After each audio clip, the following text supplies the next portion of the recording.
Imagine this. You wake in the heart of an ancient desert. The air is hot and dry, and the rising sun paints the horizon in gold and fire. Sand crunches beneath your feet as you look up. Massive stone columns tower before you, carved with the faces of kings and winged gods. This is Persia, the land of emperors who ruled from the mountains to the sea, where fire was sacred, and truth itself divine. They called it the land of the rising sun, the place where the light first touched the earth. And to the Persians, light was no ordinary thing. It was the very breath of creation, the essence of Ahura Mazda, the wise lord who shaped the world from shadow. Even now, in the shimmer of dawn, you feel it, the heat, the brilliance, the pulse of something eternal stirring beneath the sand. The desert stretches endlessly, but within it, life thrived. The wind carries whispers of cedar and myrrh from the mountains, the murmur of traders along the Silk Road, the clang of metal from distant forges. To the west lie the salt plains of Dasht-e-Kavr, white as snow and deadly as fire. To the north, the Elbrus Mountains cut the sky like a wall of stone. To the east, the plateau opens into lands that will someday be called Afghanistan and India. Yet all of this, every wind and hill and hidden spring, belonged once to Persia. Imagine walking beside me through this land as it was 3,000 years ago. The air trembles with heat. Herds of goats move along rocky slopes, their bells chiming like faint music. A shepherd sings in Old Persian, a song older than empires, older than kings. He does not know it yet, but his people are about to carve a name across history that will never fade. For before there were empires, there were tribes, wandering families bound by blood and the belief that the gods lived in every flame. They were horsemen, herders, and warriors, their tents pitched under stars so sharp they could cut.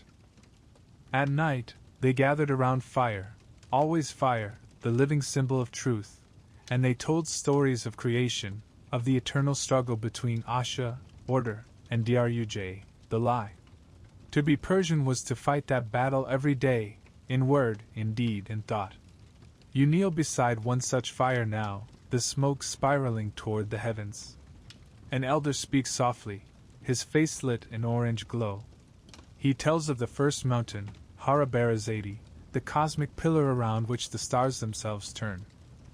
He speaks of Mitra, guardian of the sun, and of Anahita, goddess of waters, whose rivers flow from paradise to earth. The children listen, wide-eyed, clutching their wooden bowls of milk and honey. Outside, the wind hums through the tents, carrying the scent of sheep and smoke. Somewhere in that vast darkness, the seeds of empire are waiting to awaken. Centuries pass in the blink of a flame. The tribes grow, unite, and scatter again. Among them, the Persians, small in number but fierce in spirit, settle in the fertile lands of Fars, in what will one day be called Pars, the heart of Persia itself. They are overshadowed by their neighbors, the mighty Medes to the north, and yet within them stirs a vision the world has never seen before, a dream not of conquest, but of harmony. Under the sun of this land, the first kings rise. They wear crowns not only of gold, but of fire, the symbol of divine favor. Their temples burn with sacred flame that must never die. Every household tends its own hearth, believing that within that glow lives truth itself. When a Persian speaks, he swears by the light. When he lies, it is said that the flame turns against him. Imagine a civilization where honesty was not a virtue, it was survival. Where even the gods despise deceit more than death. Night falls slowly on the plateau. The sky deepens to violet. You can still see the embers of the sacred fire reflected in the eyes of the people. Their shadows stretch long across the sand like the memories of generations unborn.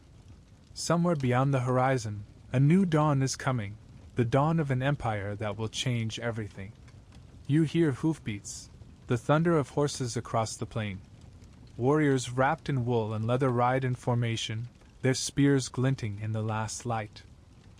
Among them rides a man whose name the world will one day remember as Kurish, or as the Greeks will say, Cyrus. But that is a story yet to come. For now, the fire burns. The stars drift. and the land of kings and sun holds its breath. The night fades, as all nights do, into the pale hush of morning. The fire that burns so bright has died to a gentle glow, a whisper of orange among grey ash. Smoke curls upward, thin as memory, drifting into a sky soft with the first light of dawn. You stand in the desert's stillness and listen. Somewhere far off, a flute plays, a shepherd greeting the day. The melody wavers across the plateau, carried by the dry wind, ancient and familiar. The tribes have begun to stir. Horses snort, tether ropes creak, and the scent of baked bread mingles with smoke and dust.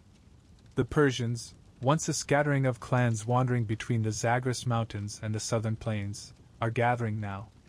Something is calling them, a rhythm, a pull of destiny older than language itself. You walk among them. They are not kings yet, not emperors. They are herders, traders, riders, people whose wealth walks beside them on four legs. But there is purpose in their movements, a quiet strength that hums in the air like the low note of a drum. The ground beneath your feet is the cradle of empire, though no one knows it yet. The Iranian plateau stretches vast and golden beneath the sun. Mountains rise like petrified waves, their ridges glowing red in the light. Rivers snake between valleys, their waters precious as blood. It is a harsh land, yes, but it breeds endurance. Those who survive here do not merely live, they endure with a kind of fierce grace. They are shaped by hardship, carved into resilience by stone and drought. Historians will one day call this land the bridge of the ancient world.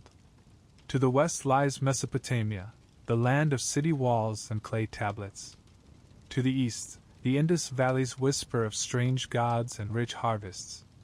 Between them, the plateau waits, a crossroads of empire before empire even exists. The tribes who roam here, Persians, Medes, Elamites, Parthians, are not yet one people. But the threads are weaving. They trade horses for grain, copper for salt, stories for survival. Along the caravan routes, the languages of many lands mingle into one breath.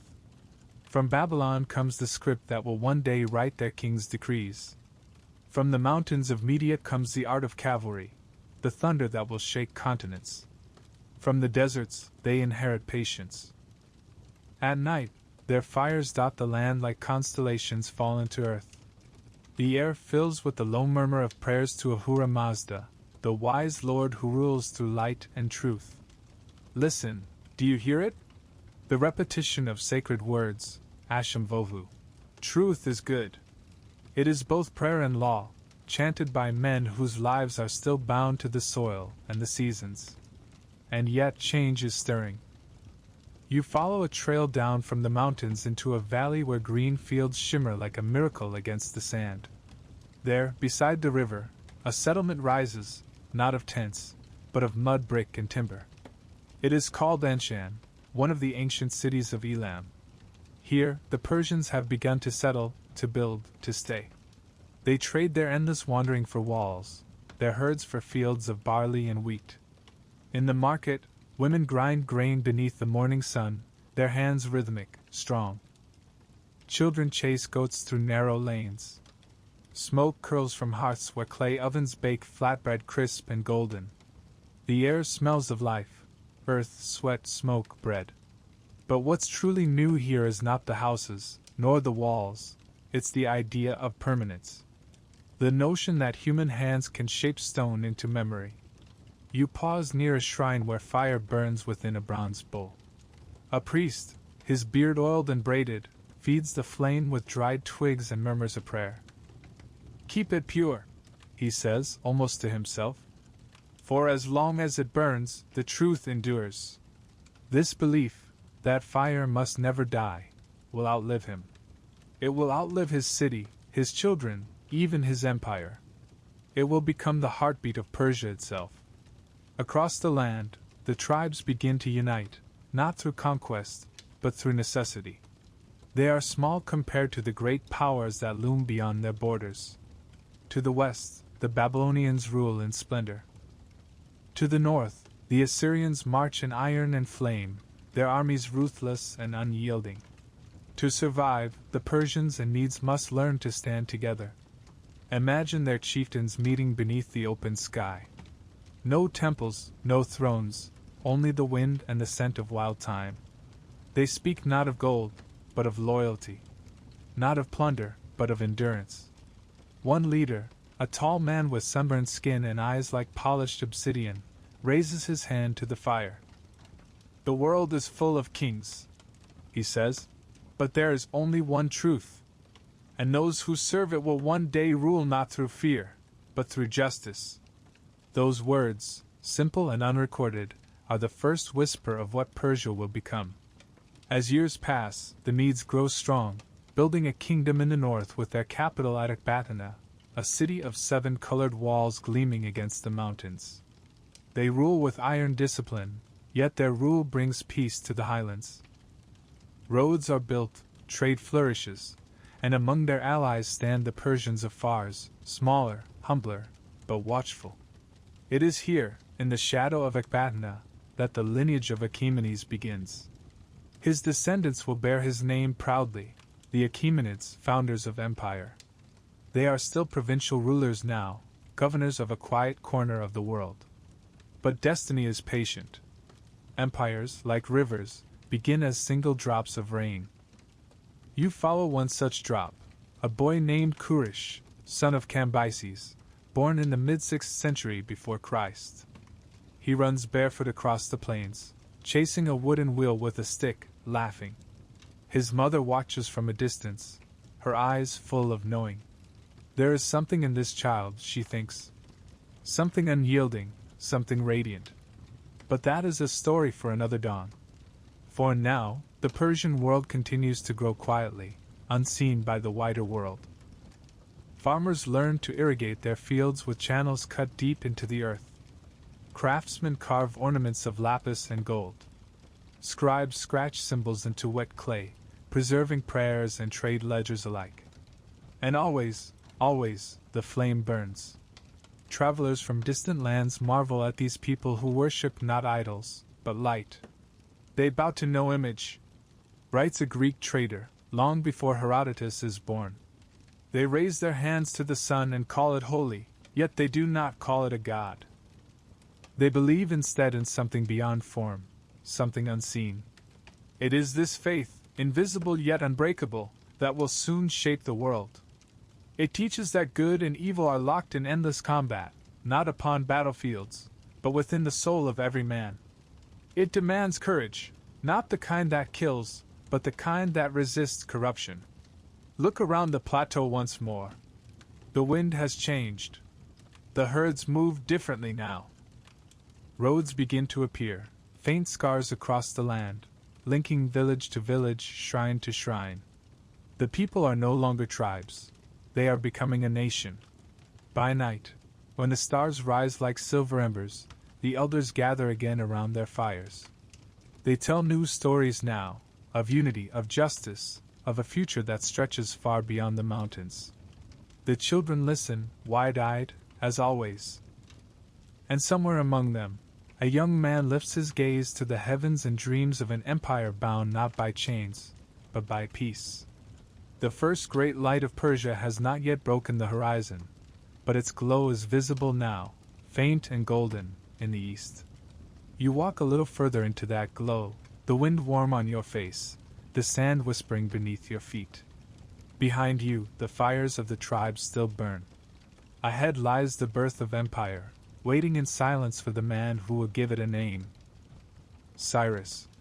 But not yet. The world is still holding its breath. The dawn of civilization has only begun, and the sun has barely touched the mountain's edge. The dawn you've been watching for so long finally breaks. The sun rises over the Zagros mountains like a slow unveiling, spilling its gold across the valleys of Fars. The earth seems to exhale. Shadows slip away. A river glimmers faintly in the distance, and beside it, life stirs. You can hear the low murmur of workers beginning their day, the bleating of goats, the scrape of bronze against stone. In the cool air of early morning, a woman carries a bowl of grain toward the fire. Her child follows close behind. tugging at the edge of her robe. The boy's hair catches the light like copper. His eyes are wide, bright, and endlessly curious. His name is Kurish, though in centuries to come the world will call him Cyrus. At first glance, he is like any other child of the plateau. He runs barefoot through the dust, learns to ride a horse before he learns to write, and listens to the elders' stories about the eternal war between truth and the lie. But even now, even at this age, something sets him apart. There's a steadiness to him, not arrogance, but awareness. When he listens completely. When he speaks, people stop to hear. His father, Cambyses, rules a small but proud Persian kingdom, one tributary among many beneath the shadow of the great Median Empire. To the Medes, the Persians are still little more than vassals, rough horsemen from the southern plains. But among his own people, Cambyses is respected, and his son, they whisper, is touched by something greater. In the cool evenings, Cyrus sits beside his mother, Mandane, who was herself of Median royal blood. She tells him stories of her father's court, of gold crowns and banners that shimmered like sunlight on water, of kings who believed themselves chosen by the gods to hold the world together. But she also tells him something deeper, something that lingers long after the story's end. "Remember, my son," she says, her voice soft as the dusk wind. "A king is not the flame, he is the hand that guards it." Those words take root. Years pass, and the boy grows tall. His shoulders broaden, his voice deepens. He learns to wield a spear, to hunt in the mountains, to speak the languages of neighboring lands. He learns from Elamite traders how to read symbols pressed into clay. From Median soldiers he learns the discipline of an army. But from his own people, the Persians, he learns something rarer still, mercy. You see it one evening as he rides through the fields after a long drought. The harvest has failed, and the villagers look thin, their eyes hollow. Cyrus dismounts, kneels beside a farmer's dying crop, and runs the brittle stalks through his fingers. He says nothing. But the next morning, the royal storehouse is open, and grain is distributed freely among the villages. It is the first recorded act of his life, a gesture so small it might have been forgotten. Yet in it lies the seed of an empire unlike any before. The world beyond Persia is changing. To the west, the Babylonian Empire under Nabonidus is growing restless, consumed by superstition and fear. To the north, the Medes under King Astyages rule with arrogance, their wealth built on the tribute of smaller nations. And in the east, far beyond the mountains, other powers stir, faint ripples of kingdoms yet unborn. Cyrus comes of age in this storm. He watches and waits. When the Median envoys ride into his father's court, cloaked in fine linen, their horses adorned with silver harnesses, he studies them closely. Their voices are polished, their words carefully measured, but behind their courtesy he senses disdain. The Persians are allies, yes, but lesser allies. Servants in all but name. And so, the young prince learns another lesson, not from kindness, but from humiliation. He learns how power speaks, how it smiles as it tightens the leash. There are whispers in the court of Ecbatana, the Median capital, that the old king Astyages has begun to dream, strange dreams of a vine that grows from his daughter's womb and spreads across the world, choking out the sun. His magi, the priestly dream interpreters, tremble before him. "The child of your daughter," they warn, "will rise against you. He will be greater than you." In fear, Astyages sends for his daughter Mandane, the mother of Cyrus.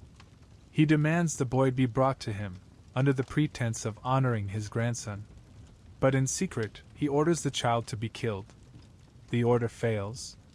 The infant is hidden by a loyal servant, raised in secret among shepherds, and only years later brought home, alive, unharmed, and with a destiny no fear could extinguish.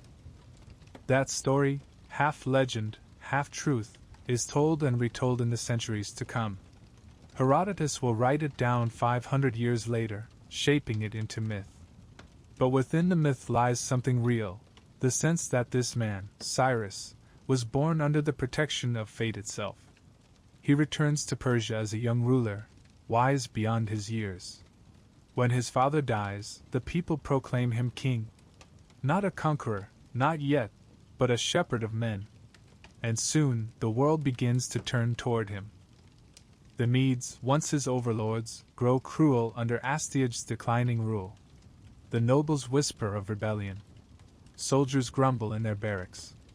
In the quiet halls of Ecbatana, the old king rages against prophecies and shadows. When Cyrus rises against him, the rebellion spreads like wildfire. Persian and Median alike rally to his banner. They call him the chosen of Ahura Mazda, the man who will bring Asha, divine order, to a world drowning in chaos. The battle that follows is swift and decisive. At Pasargadae, the fields run with dust, not blood, for Cyrus commands his men not to slaughter the defeated. When Astyages' army breaks, the young conqueror rides forward, his sword raised high but unstained. The old king is captured, trembling, his crown fallen from his head. And here, in a moment that will define 1,000 years of Persian rule, Cyrus chooses mercy.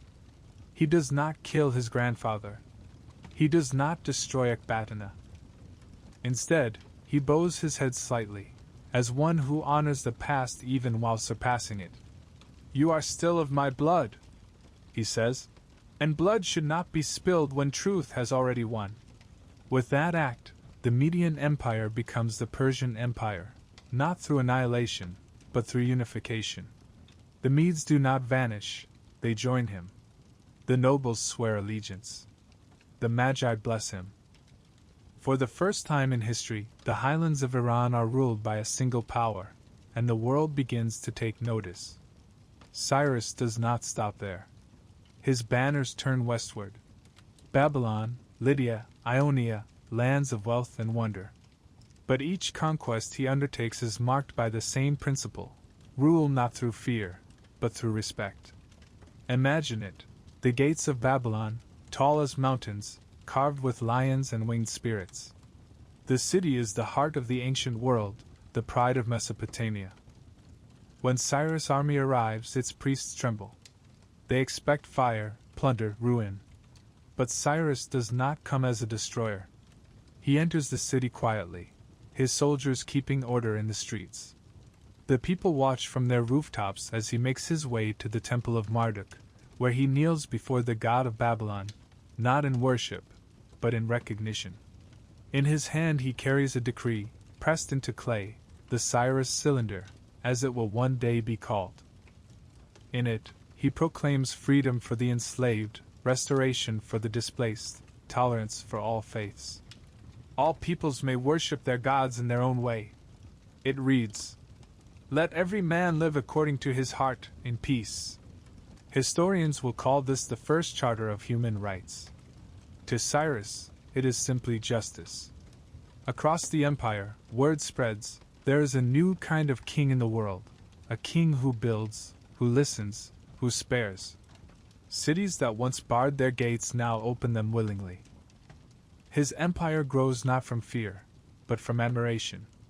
From the Indus to the Aegean, from the Caucasus to the Persian Gulf, one rule begins to bind all nations. And yet, despite his power, Cyrus remains strangely humble. He dresses plainly. He eats what his soldiers eat. When he rides at the front, his cloak dusty, his sword unadorned. He calls himself not Lord of Lords, or God among men, but simply King of the four corners of the world. There is something almost tender in the way he rules. When he hears that the Jews exiled by Babylon wish to return to their homeland, he grants it freely. "Go," he says, "and rebuild your temple. The God who gave you life has also given me victory. Let him be praised in his own house." In time, Cyrus becomes a legend, not just to Persians, but to every people under his care. Even his enemies speak his name with awe. Herodotus will call him the most just of kings. Xenophon will write of him as the model ruler, the man who governed not through terror, but through virtue. But like all mortals, his story has an ending, One day, deep in the eastern lands beyond the Oxus River, Cyrus faces a battle that will be his last. Against the nomadic Masajte, fierce warriors of the steppe, he rides as he always has, at the front, fearless. The battle rages under the open sky. The dust swallows everything. When it clears, the King of Kings lies still upon the field. His body is carried home across mountains and deserts, back to the valley of Pasargadae where he was born. There, beneath the endless Persian sky, a simple tomb is built, white stone, unadorned, rising like a prayer from the earth. Inside, a narrow chamber holds his remains and a single inscription carved into the stone. "O man, whoever you are and wherever you come from, I am Cyrus, who founded the Persian Empire. Do not grudge me this little earth that covers my body. You stand before that tomb now, the wind whispering through the reeds, the sun setting behind the mountains he once ruled. And for a long moment, it feels as if time itself pauses, as though the light still waits for his command. The empire he built will outlive him by centuries. The ideals he planted, tolerance, justice, truth, will echo for millennia. Even now, his name glows faintly beneath the dust of ages." You turn away slowly, the evening light fading around you. Ahead lies the next age, an empire vast as the horizon, built on the foundations of his vision. The fire of Persia burns brighter than ever. And as night descends once more upon the land of kings and sun, you walk onward, toward the age of Darius. The wind moves quietly through Pasargadae. It stirs the reeds along the riverbanks and sighs through the cypress trees that guard the tomb of Cyrus. The white stone catches the last light of evening, not as a monument to conquest, but as a promise that greatness need not be cruel. It is said that when the news of his death reached the heart of Persia, the people did not wail, they whispered. The silence that followed was heavier than mourning, it was reverence. They had not only lost a king, they had lost a kind of moral compass, the flame that guided them through the chaos of empire. But his light had not gone out. It had only shifted, into hearts, into laws, into a new way of ruling that would come to define Persia's soul. And so begins the age of conquest without destruction. You walk now through the streets of Babylon, the city Cyrus once entered without bloodshed. Years have passed, but his decree still holds. The temples stand, their smoke spiraling into the morning air. The markets hum with voices from every corner of the world, Aramaic, Egyptian, Persian, Greek. The scent of saffron and frankincense drifts above the stalls. A merchant from the west bows as he weighs silver. A scribe from Susa dips his reed pen into ink made of soot and oil. Soldiers in bright woven tunics lean on their spears, laughing softly. There is no occupation here, no tyranny, no chains. The conqueror who took the city did not erase its identity. He wove it into something larger. And that, perhaps, is the truest miracle of Persia. Empires before it had conquered through annihilation. The Assyrians burned. The Babylonians enslaved. The world had learned to expect that victory meant ruin. But Cyrus changed the rhythm. He taught the world a different music, one that balanced power with grace. His successors listened. After his death, the empire passed to his son Cambyses II, a man often painted by later writers as severe, yet even in his sternness the old flame of his father's wisdom flickered. Cambyses extended Persian rule into Egypt, crossing the desert with columns of soldiers and engineers, with camel trains and iron-tipped spears. But when Thebes and Memphis fell, he did not burn the temples of Are. Instead, he stood before their altars and offered incense to their gods, acknowledging them not as false deities, but as reflections of the same divine order his own people revered. Imagine the scene. A Persian king standing beneath the painted ceilings of an Egyptian shrine, the walls alive with stories of creation, the scent of lotus and oil thick in the air. The priests, uncertain at first, lower their eyes in respect. A conqueror has entered their most sacred place, and yet he kneels. word spreads quickly across the ancient world. It reaches traders in Sidon, captains in Phoenicia, scholars in Athens. The Persians, people whisper, are not destroyers. They conquer, yes, but they do so with restraint, even courtesy. In this new order, cities do not vanish. They are reborn. Babylon becomes a center of administration. Its scribes record decrees in multiple tongues. Egypt's canals are repaired and expanded by Persian engineers. The roads stretching from Sardis to Susa pulse with caravans. Each kingdom, each people, retains its own customs, its own gods, its own laws, yet all are bound by a single ideal: Asha, truth and order. You travel along one of those roads now, the great royal road, still in its infancy. The air smells of dust and cedar. Couriers thunder past on horseback, carrying sealed messages across hundreds of miles. At every station, fresh mounts wait, tended by local villagers who have become part of the empire's great mechanism. In every province, the same system: fairness in tax, consistency in justice, protection for merchants and pilgrims alike. It feels astonishingly modern, doesn't it? The Persians, 2.5 millennia ago, had already learned what later empires would spend centuries trying to imitate: that stability grows not from fear, but from dignity. Even as Cambyses rules abroad, in Persia itself the sacred fires continue to burn. In the temples of Pasargadae and Persepolis, priests of Ahura Mazda keep vigil through the night. They feed the flames with fragrant wood and whisper prayers that the empire may remain pure of deceit. Truth is the light of the world, they say. As long as it burns, so shall we. But truth, like flame, needs tending. And not all who inherit power understand how to hold it without letting it scorch. Cambyses dies far from home, and the empire trembles. Rumors swirl, rebellion in the east, pretenders in the capital. For a brief, uncertain season, Persia seems to falter. Its unity, the miracle Cyrus built, threatens to unravel. Then, out of the confusion, a new voice rises. A young nobleman from the Achaemenid line, intelligent, disciplined, patient. He moves through the chaos not like a soldier but like a strategist. His name is Darius. But wait. Not yet. Let's linger here a little longer, among the echoes of Cyrus's design, before stepping into his successor's brilliance. Because to understand Darius, we must first understand the invisible architecture that made him possible. Look around this empire Cyrus left behind. It stretches from the mountains of Media to the delta of the Nile, from the deserts of Arabia to the forests of Anatolia.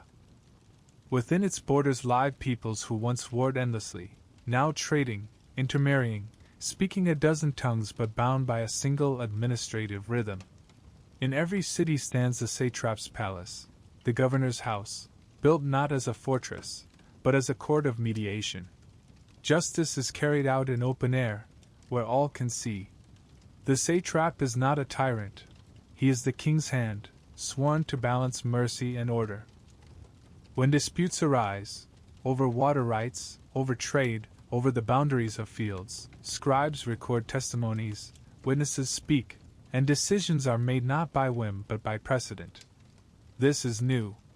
Revolutionary even. The law no longer bends to the strongest sword, but to the principle of fairness, Asha. And everywhere you go, there is fire. Not wild fire, not destructive flame, but contained, sacred, disciplined. The empire itself feels like an enormous hearth, each province a glowing coal feeding the central blaze. You can sense the difference in the people. Farmers who once feared marauders now work their land with confidence, knowing Persian patrols guard the roads. Caravans cross deserts once infamous for bandits. Artists find patrons in royal courts. Goldsmiths craft bracelets shaped like winged bulls, symbols of both strength and restraint. Even conquered nations begin to call Persia not oppressor, but guardian. The empire is like the sun, says a Babylonian inscription. Its warmth gives life to all beneath it. This was the quiet revolution of the Achaemenids, an empire that expanded not by raising cities, but by lighting lamps within them. And yet, don't mistake this gentleness for weakness. Persia's armies remain unmatched. The Immortals, the elite guard of 10,000 soldiers whose number never falls, stand watch at every frontier. Their armor gleams like scaled gold, their discipline absolute. They fight only when provoked, but when they do, the earth itself seems to shudder under their march. What made them so formidable was not only their skill, but their purpose. They fought not for plunder, not for revenge, but for preservation, the protection of harmony. It was conquest, yes, but conquest as renewal. Even in architecture, the same philosophy takes form. In cities like Susa, architects from every conquered land gather to build palaces unlike any seen before, blending Median stonework with Babylonian tiles, Egyptian columns with Elamite reliefs. A single empire reflected in many mirrors. Walk through one of those halls now. The air smells faintly of plaster and cedar sap. Sunlight pours through latticed windows, scattering across floors in patterns like woven carpets. On the walls, scenes of tribute, envoys from India carrying ivory, Ethiopians bearing gold, Greeks bringing fine silver cups. No slaves here, no chains, only courtiers offering gifts, as equals in grandeur, not victims in defeat. The message is clear: Persia does not erase. Persia absorbs. And beneath all of it lies an understanding so subtle it almost feels like philosophy, that to rule well is not to conquer the earth, but to harmonize it. To take the chaos of many peoples and tune it, like a lyre, into a single resonant note. That harmony, fragile as it is, will soon reach its greatest expression under Darius, the builder, the lawgiver, the organizer of worlds. But its foundation, its spirit, remains the legacy of Cyrus and the dream he left behind, that empire could be both vast and virtuous. The wind changes as you leave Babylon behind. You follow the long ribbon of road eastward, through plains of salt and wind-blown steppe. The stars return, uncountable, shimmering like distant fires, each one a memory of conquest tempered by mercy. In the distance, beyond the mountains, the outline of a new capital glows faintly against the night. You will come to know its name soon, Persepolis, the city of glory, but for now it is only an idea rising from the darkness. And as you walk toward it, the horizon blushes once more with the color of dawn. The first thing you notice is order. Where once the empire felt like a living sea of nations, bound together by faith and will, it now begins to move with precision. The air hums with purpose, caravans marching on schedule, soldiers training in measured silence, scribes bent over tablets in perfect rows. It is as if the chaos of conquest has drawn in a deep breath, and exhaled into harmony. This is the age of Darius, son of Hystaspes. He is not born to rule, not in the ordinary sense. When he appears in the story, the empire trembles on the edge of dissolution. The throne has been seized by a pretender claiming to be Cyrus's kin, and rebellion spreads like wildfire. Governors turn uncertain. Armies hesitate. The great machine of Persia shudders, its unity unraveling thread by thread. And then, as if the gods themselves have been watching, Darius steps from the shadows of obscurity and seizes the reins of fate. He is young, but not impulsive. Tall, lean, with eyes that miss nothing. His voice is low, deliberate, but carries the kind of conviction that silences rooms. Soldiers whisper that Ahura Mazda himself guides his hand. Others simply say he was born at the exact moment Persia needed him most. Imagine the scene. It is dawn at Ecbatana. The cold breath of the mountains rolls down through the valley. The palace stands in silence, its courtyard still slick with dew. Darius kneels beside the fire, palms outstretched to the flame. Behind him stand 6 nobles, allies, conspirators, believers. Together, they have sworn an oath to cleanse the empire of falsehood, to restore the world to truth. The fire snaps once, as if in answer. And then, in a single day, everything changes. The pretender is slain. The conspirators ride through the streets with their swords drawn, crying the name of Ahura Mazda. The people emerge from their homes, fearful, hesitant, until they see Darius standing on the palace steps, his face calm, his robe unbloodied. "I am Darius," he says, "servant of truth, chosen by the wise Lord. I will bring order to the world." It sounds less like ambition and more like a prayer. In the months that follow, he proves those words true. He does not rule like Cyrus, through vision, nor like Cambyses, through authority. He rules like an architect, one who sees the empire as a structure that must be built stone by stone, level by level, until it can stand for eternity. He begins with chaos. Across the provinces, rebels rise up, in Media, in Babylon, in Egypt. Darius rides to meet them not as a king surrounded by luxury, but as a soldier among soldiers. The battles are hard, bloody, unglamorous. He fights not for glory, but for stability. And when victory comes, he records it, not in poetry, but in stone. If you travel today to the cliffs of Behistun, you can still see it, a colossal inscription carved into the mountain face, towering above the plain. The relief shows Darius standing with one hand raised, his enemies bound before him, and behind him, the sacred fire blazing. Beneath it, in 3 languages, are the words he dictated himself, an autobiography of purpose. "I am Darius the king. By the favor of Ahura Mazda, I am king. I fought 19 battles. I captured 9 kings. I restored the empire that had been torn apart. The lie made them rebel. By the truth, I defeated them." The words are sharp as chisels. You can almost hear them echoing off the stone. This is not arrogance, it is conviction. To Darius, rebellion is not just treason, it is chaos, the triumph of the Druj, the lie that threatens to undo creation itself. And so his wars are more than campaigns, they are acts of cosmic preservation. Once the land is pacified, Darius begins the work that will define him, the building of the empire's skeleton, its laws, its roads, its heart. Under his rule, Persia becomes something the ancient world has never seen before, a system so vast, so coordinated, so just, that it will inspire every empire that follows. He divides the realm into satrapies, 20 great provinces, each governed by a satrap, or protector of the kingdom. These satraps are powerful, but never unchecked. Alongside them, royal inspectors, the eyes and ears of the king, travel incognito, reporting directly to Darius himself. Corruption, once inevitable in distant lands, now trembles beneath invisible scrutiny. He standardizes taxes, weights, and measures. He introduces the daric, a gold coin stamped with his likeness, the first stable currency across 3 continents. Trade flourishes. A merchant can travel from the Nile to the Indus carrying a single coin that speaks the same value in every tongue. He builds roads, great arteries of empire, stretching thousands of kilometers.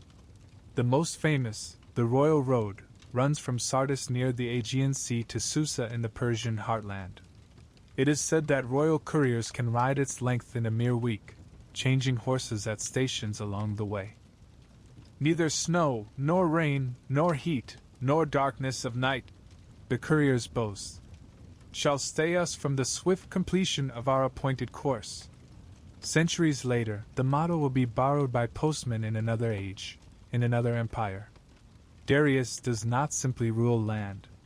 He rules movement, the flow of information, trade, and loyalty.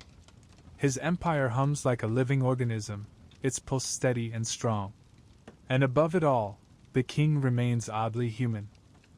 He eats sparingly, rises before dawn, listens more than he speaks. Those who meet him describe a man both meticulous and merciful. He can recite lineages of his subjects by memory, knows the name of a mason in Persepolis, a horse breeder in Bactria.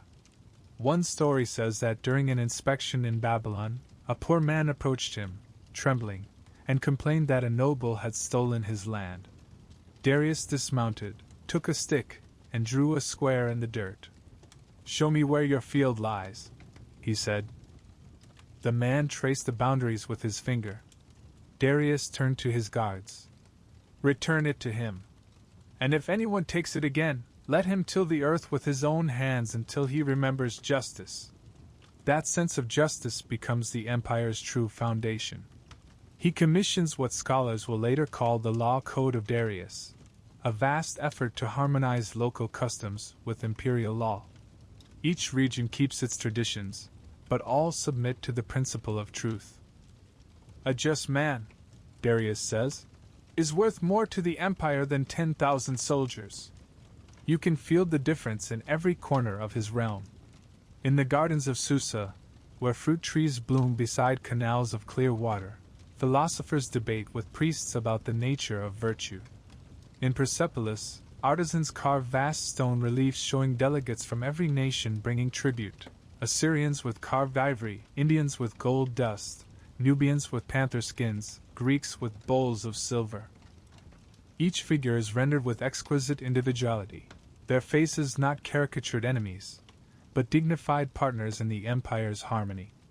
The message is unmistakable: diversity is not weakness. It is beauty.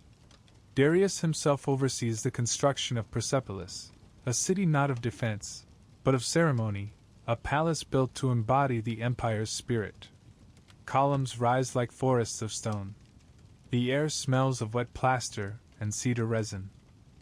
Drums echo across the valley as workers from dozens of lands labor side by side, each speaking their own tongue, all serving the same vision. When the sun sets, the marble turns gold. The mountains blush. And you realize, this is no ordinary kingdom.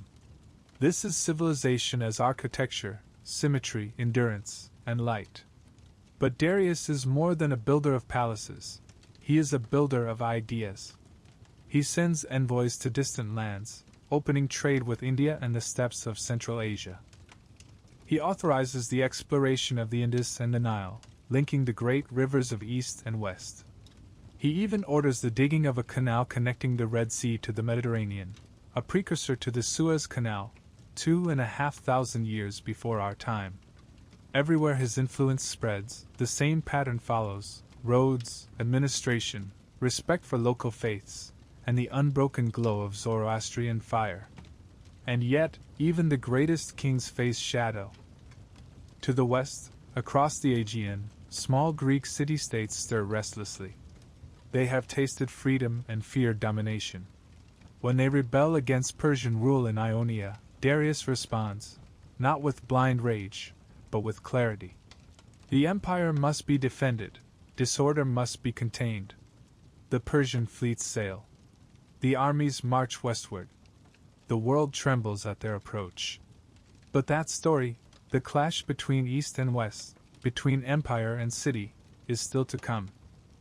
For now, Darius stands at the height of his power. In the twilight of his reign, he walks the terraces of Persepolis alone. The sky above him is a sea of indigo, stars glittering like fragments of the divine fire. The scent of night-blooming jasmine drifts from the royal gardens. Somewhere below, musicians play a slow, haunting melody, a song of gratitude, of endurance. Darius stops beside a brazier, watching the flame dance. "Truth," he murmurs, "is light." Then, with a gesture almost paternal, he shields it from the wind. He has ruled for 36 years. He has seen the empire stretch farther than the horizon itself, from the Nile to the Indus, from the steppes to the sea. And through it all, he has held fast to the belief that order without compassion is tyranny, and compassion without order is chaos. When he dies, he is buried not in a monument to conquest, but in a tomb carved high into the cliffs of Nakshi-Rostam, a resting place among the mountains, gazing out across the plains of his empire. The inscription on his tomb speaks not of victories, but of virtues. "I am Darius, the great king. I was a friend to the truth, a foe to the lie. I was strong of hand and steadfast of heart. What I desired for myself, I desired also for my people. You stand beneath that mountain now, the wind sighing through the valley, and it's as if the world itself bows its head in gratitude. The empire he forged will endure beyond his lifetime, refined, tested, challenged, but never forgotten. His roads will still carry travelers long after his bones have turned to dust. His laws will whisper through centuries. His idea of justice will echo in the courts of emperors yet unborn. And as the night deepens, you can almost hear his voice, low and calm, carried on the desert wind. Guard the flame. Keep the world in balance. Let truth be your empire. You turn to leave the mountains behind. The stars are bright, the road long. Ahead lies Persepolis in its full glory, the city of ceremony, of light, of human genius. But already, faint on the horizon, the next story stirs, of immortals, of sacred fire, of the faith that will keep the empire's soul alive long after its stones fall silent. And so you walk onward, beneath the boundless Persian sky, following the glow that never dies. The road winds gently down from the cliffs of Nakhchi-Rostam. The air smells faintly of dust and spring water, of the sweet resin of cedar trees that cling to the hillsides. Below, in the vast sweep of the Marvdash plain, something magnificent is beginning to take form. From this distance, it looks almost impossible, as if the mountain itself is growing terraces and columns, as if the gods have decided to build their own dwelling upon the earth. This is Persepolis, the city of glory. The dream of Darius the Great made visible in stone and light. At sunrise, the first rays strike the plateau, and the entire complex glows as though the sun itself were being reborn each morning upon its steps. Workers call it Parsa, the city of Persians. To the Greeks, it will become Persepolis, the city of Perseus, wrapped forever in myth. But to those who live and labor here, it is something deeper. It is not merely a city. It is a prayer written in stone. You approach slowly, your footsteps crunching over the gravel path that winds between irrigation canals lined with poplars. The sound of hammers echoes faintly from above, rhythmic, measured, like a heartbeat. Around you, thousands of laborers move in quiet purpose. Men from every corner of the empire, Elamites, Egyptians, Lydians, Babylonians, even Greeks, work side by side beneath the same blazing sun. There is no shouting, no whip. Overseers speak in many tongues, their commands relayed through gestures and translators. The empire's great strength, its unity in diversity, is here made tangible in the most human of acts, the shaping of stone. Look closer.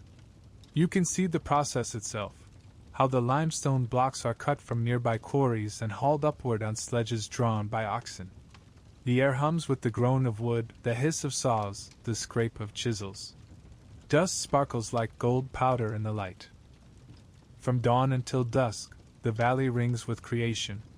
The plan for Persepolis is unlike anything before it, vast yet deliberate, disciplined yet almost dreamlike.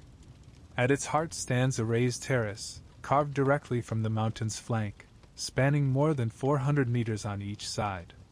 On this platform rise the royal palaces, the audience halls, and the temples of fire. Each building is connected by stairways so gentle in their incline that even a procession of hundreds can ascend in perfect grace, without fatigue. It is not just architecture, it is choreography. Every movement, every approach, every line of sight has been planned to evoke awe, humility, and wonder. As you ascend the first great staircase, the gate of all nations, the stones beneath your feet are warm from the sun. Two colossal bulls flank the entrance, their faces serene, their eyes carved with the patient calm of eternal guardians. The air seems to thicken with silence.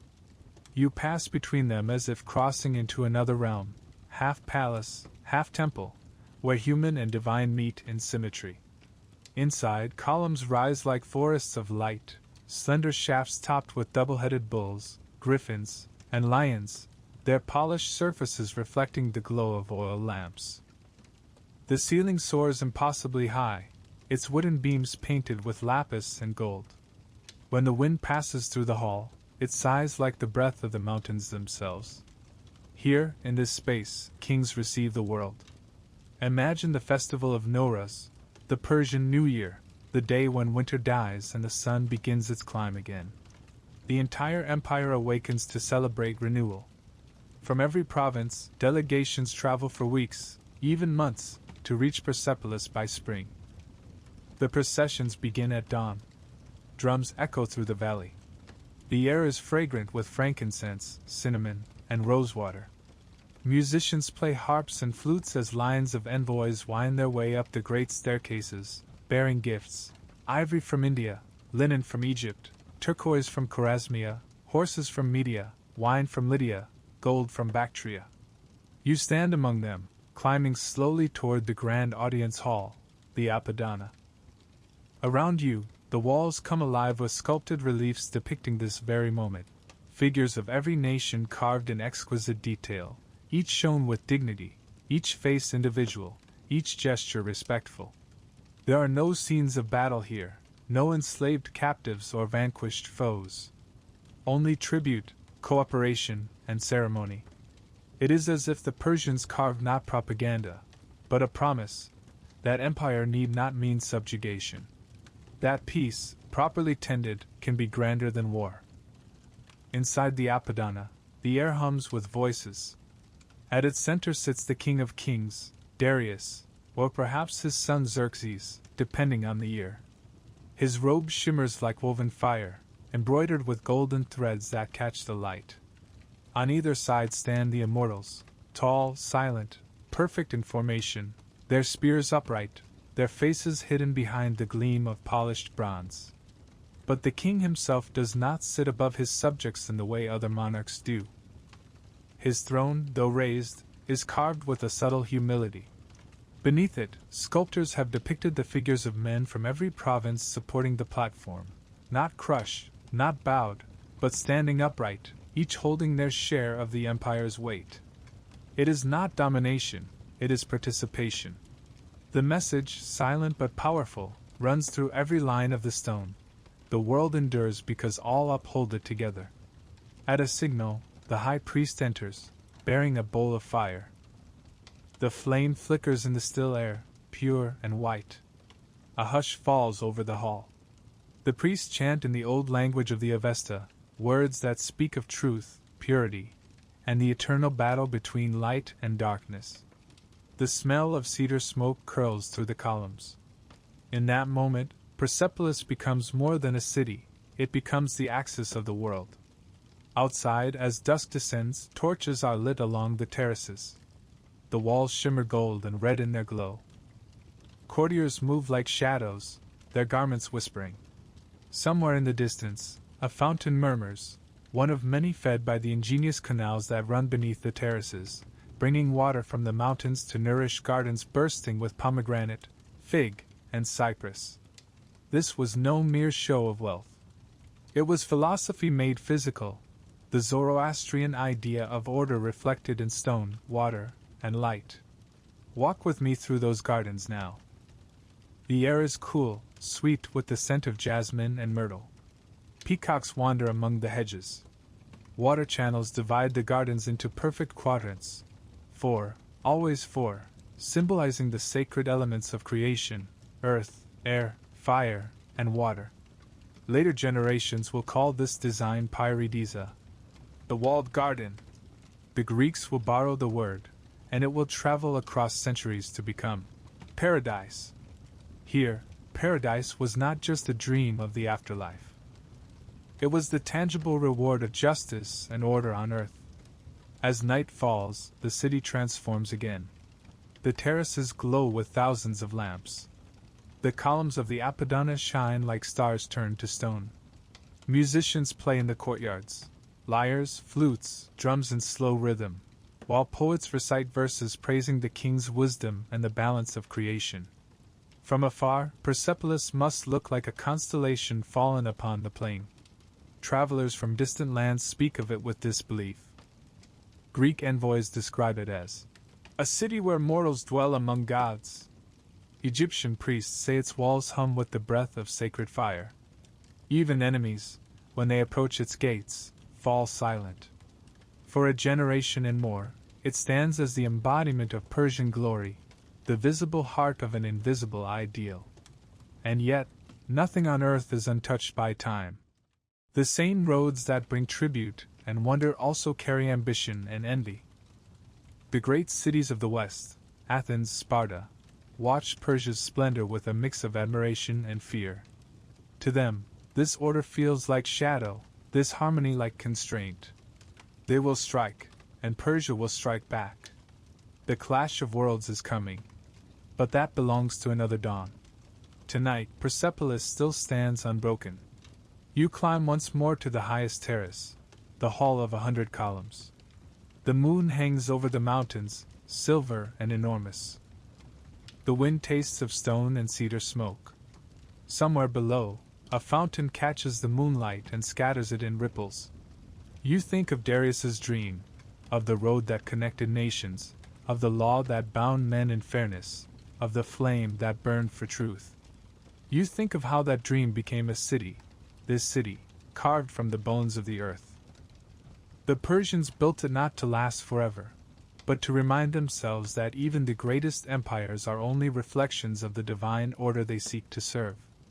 To look upon these stones is to remember that beauty is also duty, that power must be held as one holds fire, gently, with reverence. You turn slowly, taking in the view, the endless plains, the flicker of distant campfires, the whisper of water in the canals. The silence is vast, but not empty. It hums with memory. Somewhere below, in a quiet courtyard, a priest tends the sacred flame.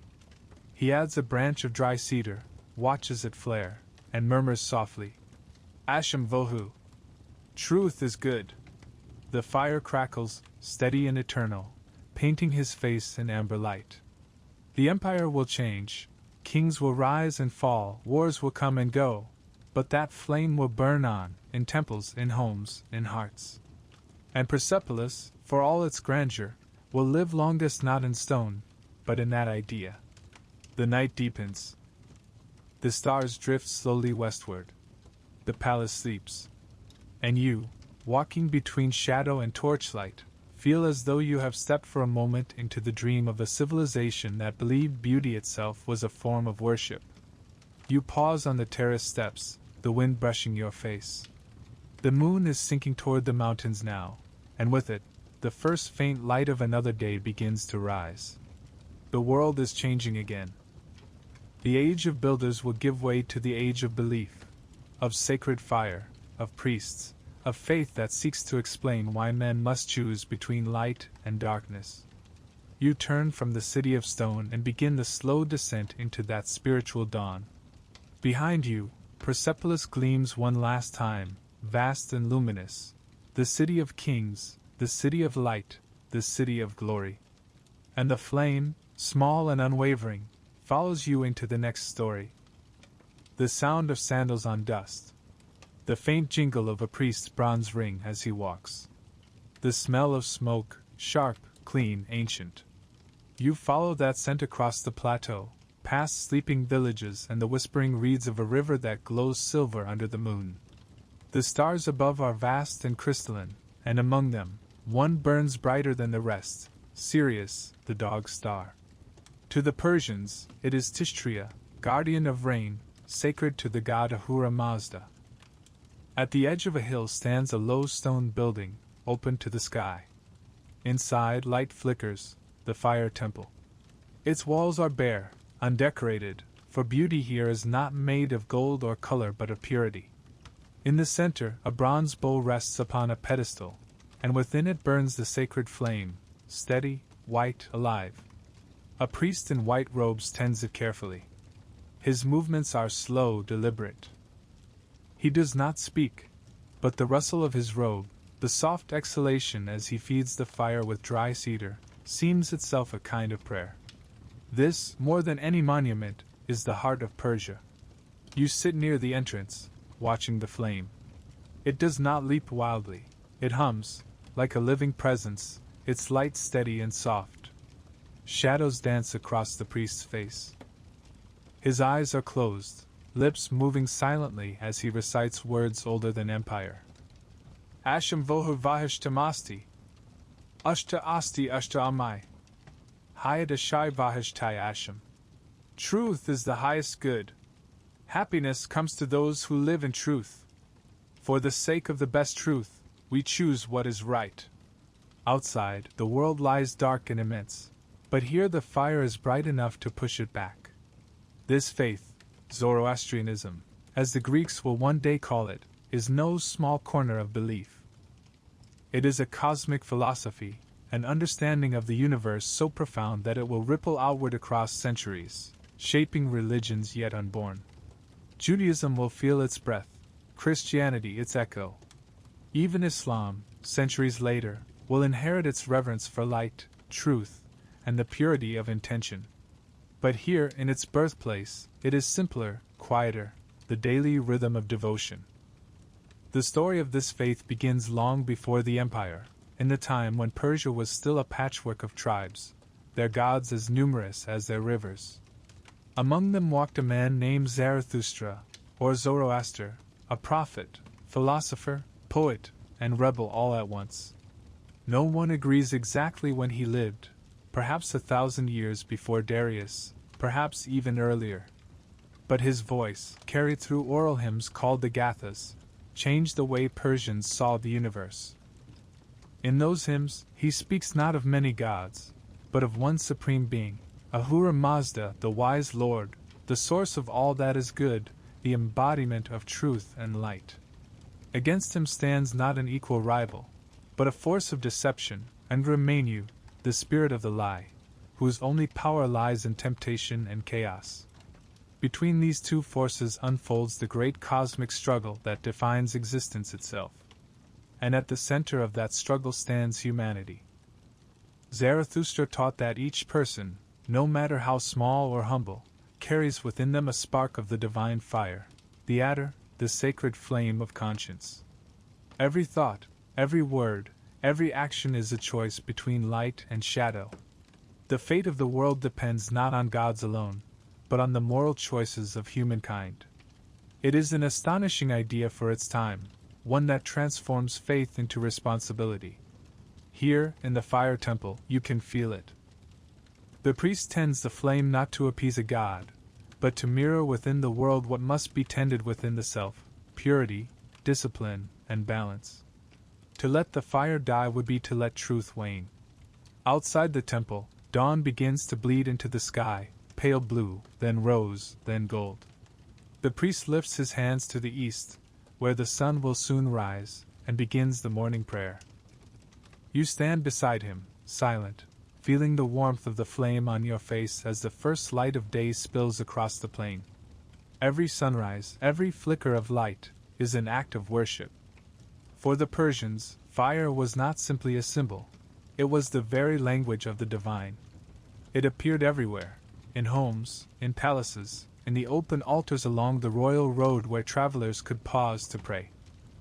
Even in the king's audience hall, a small brazier burned during ceremonies, a reminder that authority, like flame, must be pure to endure. But fire alone was not enough. To live rightly, one must also keep the world itself pure, the water unpolluted, the earth uncorrupted, the air untainted by decay. Death, in this belief, was not evil, but it carried impurity, a shadow of the lie that could poison the living. So the Persians developed rituals to protect the elements from defilement. The dead were not buried, nor burned. Instead, they were laid upon high towers, dokmas, open to the sky, where the sun and the birds would cleanse the body, returning its essence to the natural order. These towers of silence, as later travelers called them, dotted the hills near every city, solemn and windswept, their circular walls gleaming under the sun. To modern eyes it may seem strange, but to the Persians it was mercy. Life and death were both sacred, each must keep its place in the balance. Everywhere you look, this reverence for purity shapes daily life. Water channels are built with meticulous care. Farmers say prayers before digging irrigation trenches, asking forgiveness of the earth. Craftsmen cleanse their hands before beginning work. Truth is considered not just moral, but physical, a vibration that must remain unbroken for the cosmos to remain whole. In this light, even the empire itself becomes an instrument of faith. Darius and his successors see their role not merely as rulers, but as custodians of order, agents of Asha, truth, against the creeping chaos of Druj. Each law, each road, each palace is an extension of that sacred duty.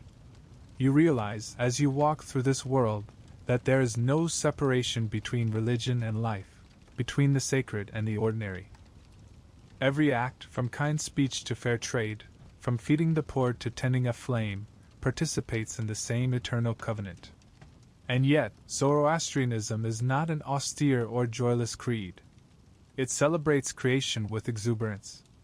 Festivals mark every season: the harvest, the new year, the solstice.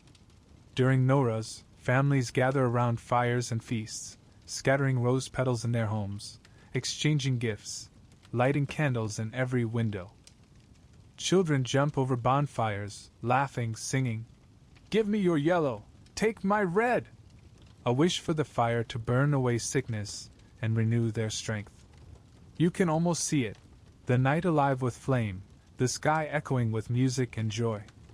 Faith here is not withdrawal from the world, but love for it, the recognition that creation itself is divine, that to cherish it is to honor the Creator. This joy threads even through Persian art and poetry. Reliefs carved in stone show animals not as symbols of conquest, but as emblems of harmony, lions and bulls in eternal dance, either defeating nor surrendering, but balancing each other in a cycle of renewal. The very pattern of the universe, captured in motion. As centuries pass, this faith weaves itself into the fabric of everyday life. Priests known as magi become the keepers of cosmic knowledge, astronomers, healers, philosophers. They study the stars not for prediction alone, but to understand the divine mathematics of existence. It is said that their wisdom traveled westward, carried by traders and pilgrims, and that centuries later, men from the east, wise men, as another story will call them, followed a star to a distant stable, bearing gifts. You smile, thinking of how ideas wander farther than armies. By the time of Xerxes, son of Darius, the flame burns in every major city: Pasargadae, Susa, Ecbatana, Persepolis. Processions of priests carry it in golden vessels during royal ceremonies, its light reflected in thousands of polished shields. Soldiers march before it into battle, believing it protects them from the lie. When they die, it is said their souls cross the Chinat bridge, the bridge of judgment, where the righteous find it wide and smooth, and the wicked narrow as a razor's edge. But the beauty of Zoroastrian belief is not in fear of punishment, it is in the hope of restoration. All creation, it teaches, will one day be purified in a river of molten metal, through which even the wicked will walk, cleansed of corruption, reborn into light. No soul, ultimately, is lost forever. You pause before the temple again, long after sunrise. The priest has left, and the flame burns alone, its glow nearly invisible in the day's brilliance. Yet when you look closer, you see it still, steady, unflickering, alive. It is the same flame that burns in 1,000 other temples, in 1,000 other hearts. The same flame that will survive conquest, exile, and time. And you begin to understand why Persia, for all its grandeur, for all its armies and palaces, placed its deepest faith not in gold or power, but in something as fragile as fire. Because fire, like truth, exists only through care. It cannot be hoarded or chained, it must be tended, shared, renewed. As you turn to leave, a young acolyte enters the temple. He kneels before the flame, his eyes shining in the half-light. "May the world remain pure," he whispers. His voice trembles, not from fear, but from reverence.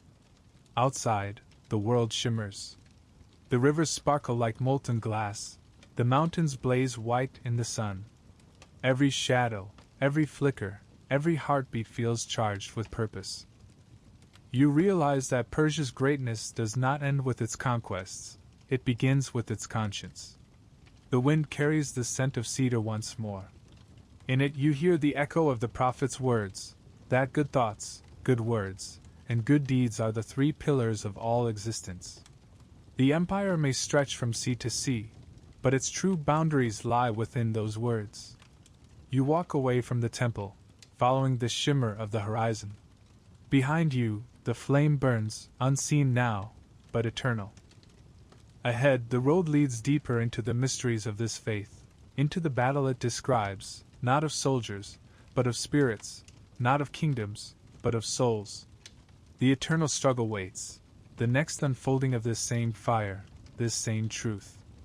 But for now, as you walk, the wind warms your face and the light rests gently on your skin, as if the very sun were whispering, "Remember me, even in the dark." The light of dawn spills slowly across the land, revealing what the night hid, the slow roll of hills, the flash of distant rivers, the shimmer of heat above the sand. It looks peaceful, almost timeless.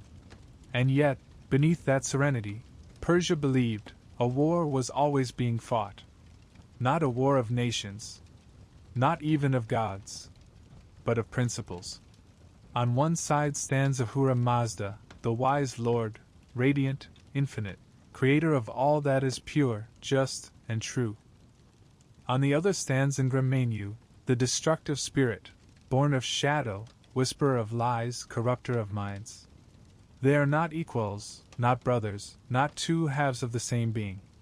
One is light itself, the other is the absence of light. And humanity, caught between them, is not a spectator. We are the field of battle. You walk now through a grove of cypress trees beside a quiet stream. The air is cool and fragrant. A group of young priests kneel at the water's edge, washing their hands, their faces, their mouths, the padyab, the ritual cleansing before prayer. Their movements are slow, their voices low as they chant. We keep the water pure. We keep the earth clean. We keep the fire bright, that the lie may find no place to dwell. To the Zoroastrian, purity is not superstition, it is defiance. Every act of cleanliness, every honest word, every just deed is a blow struck against the lie. It is resistance, quiet but relentless. Imagine living in such a world, one where every decision, no matter how small, carries cosmic weight. When you speak truthfully, you strengthen the very fabric of creation. When you deceive, even in jest, you aid the forces that seek to unravel it. It is both awe-inspiring and humbling, the awareness that existence itself depends on the moral fiber of human choice. You follow the priests as they return to the temple. The youngest among them, perhaps 15, asks softly, "Master, will the darkness ever end?" The elder smiles, his eyes bright with the reflection of sunlight on the flame. "Yes," he says, "but not by gods alone. By us. By the sum of every good thought, every pure act. When the balance tips, when truth outweighs the lie, the world will be remade." It is a quiet promise, the Zoroastrian vision of the end of time, Frashokaridi, the great renewal. In that day, they believe, the dead will rise. The earth will be made perfect again. A river of molten metal will flow across the world, not to punish, but to purify. The righteous will walk through it as though it were warm milk. The wicked will cry out, but even they will be cleansed, their corruption burned away. In the end, even Ingramenu himself will be unmade, his deceit dissolved into truth. The war, then, is not eternal in its outcome, only in its effort.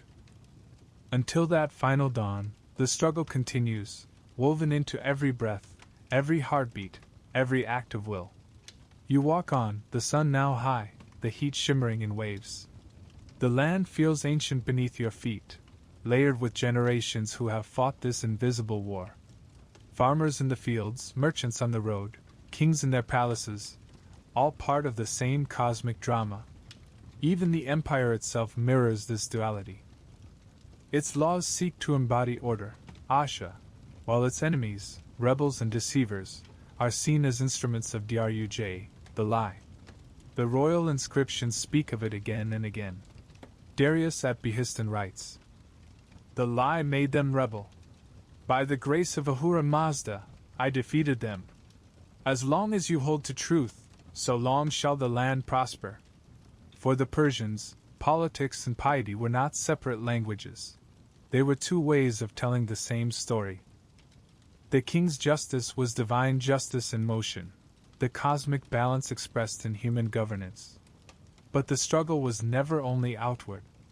As dusk falls, you find yourself walking beside a campfire on the edge of the desert.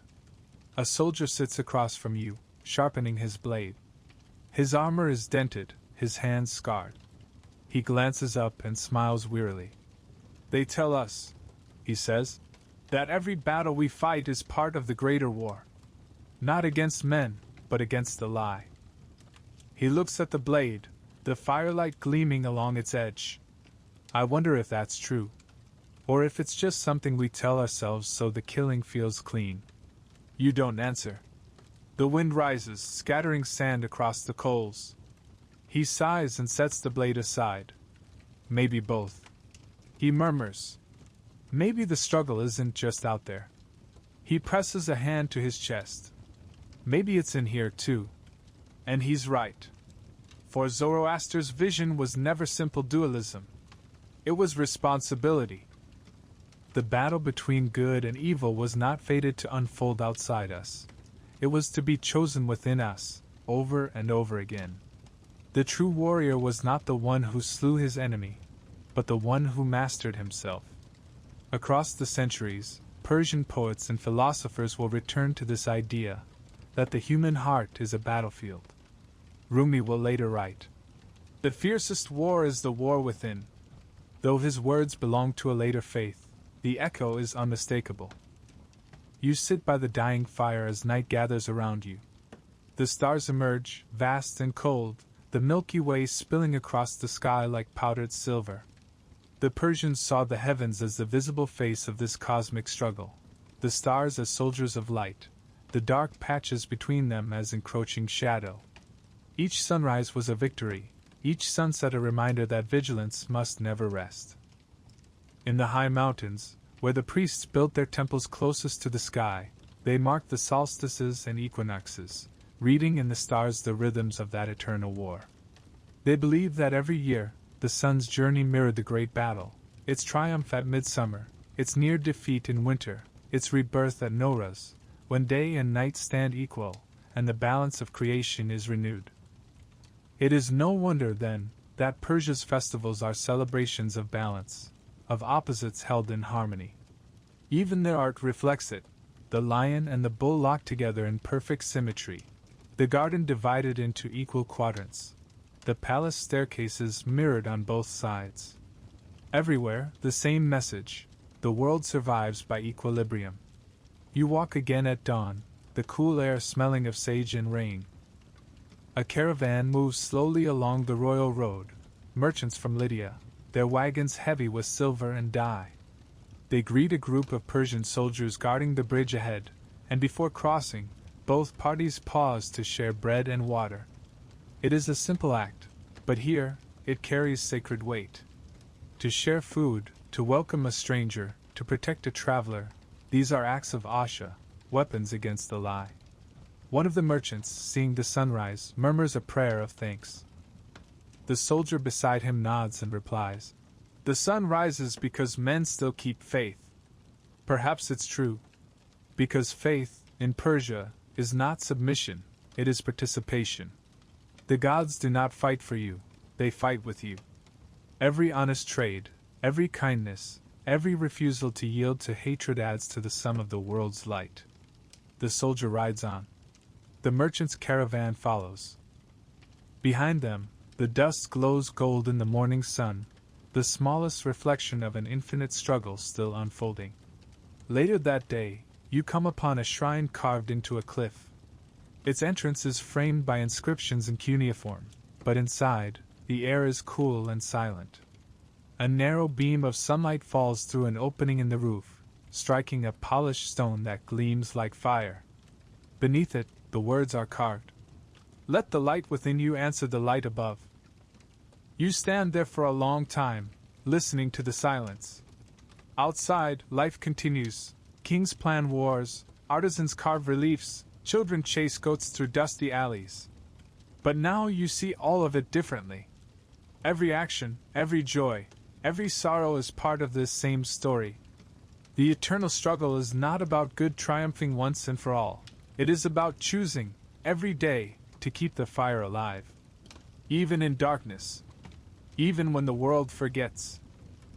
As night falls again, you find yourself beside another fire, smaller now, gentler. The stars seem closer, almost within reach.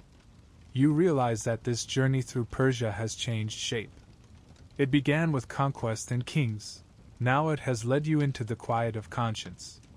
You understand why the Persians built no idols, because to them, the divine was not something to be seen, but something to be tended, guarded, kindled.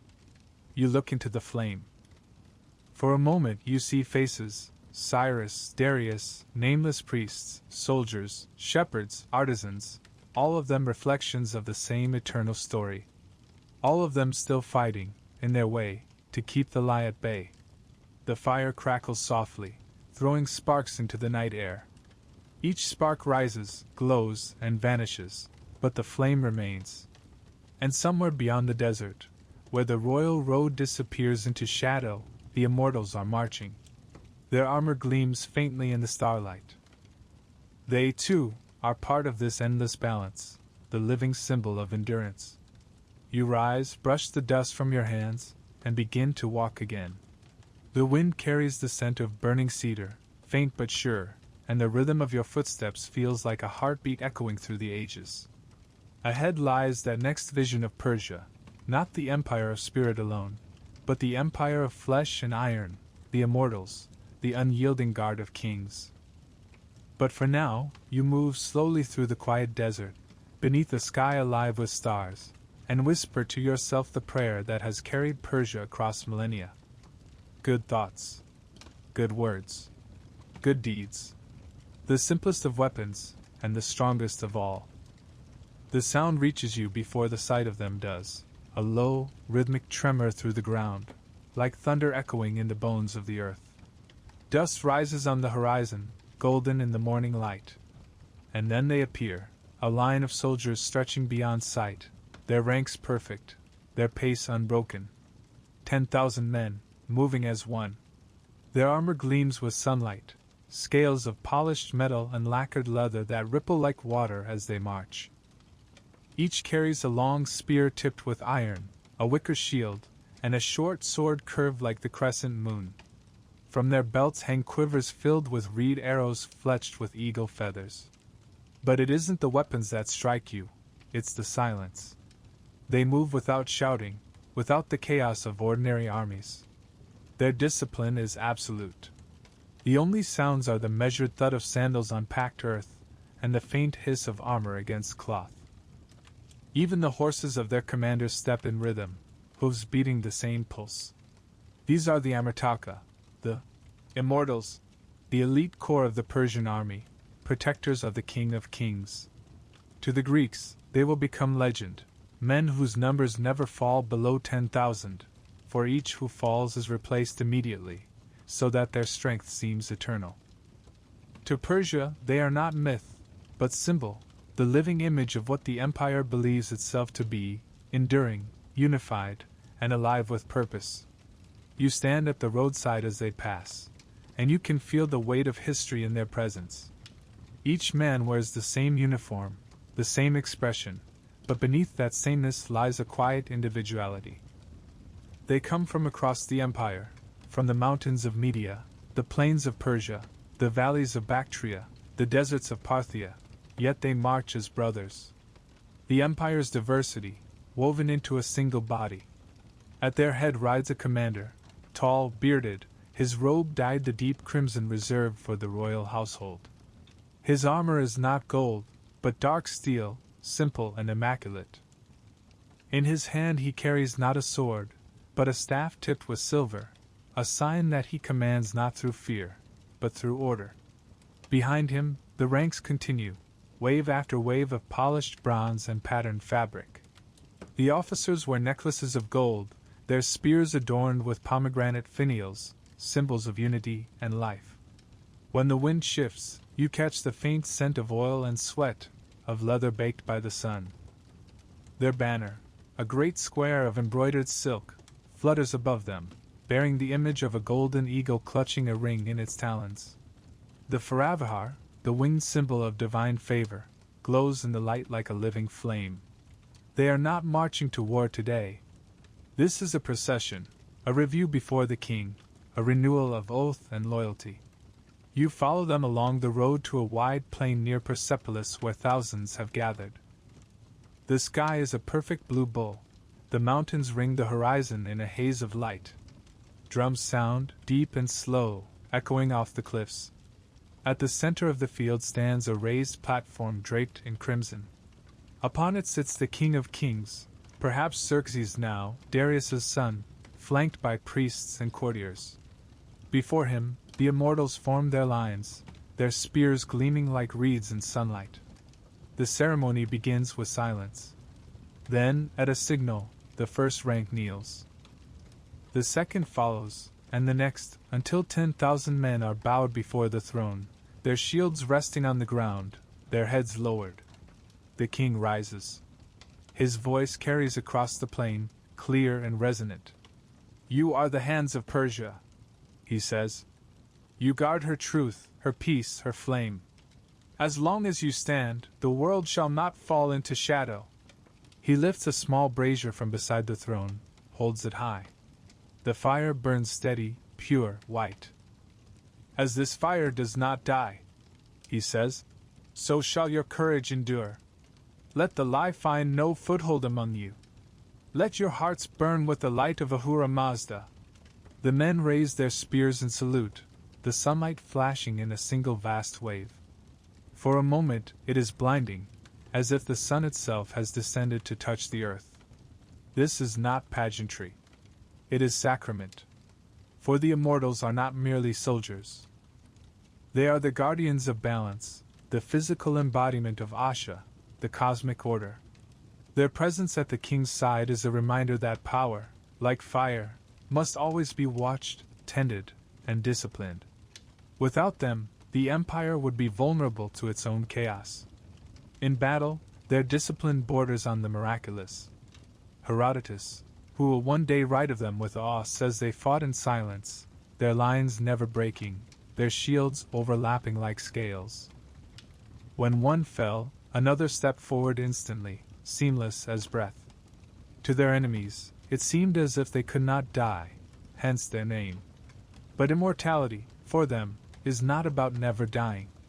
It is about continuity, the unbroken chain of duty that stretches across generations. Each soldier knows that his place will be filled, his discipline inherited.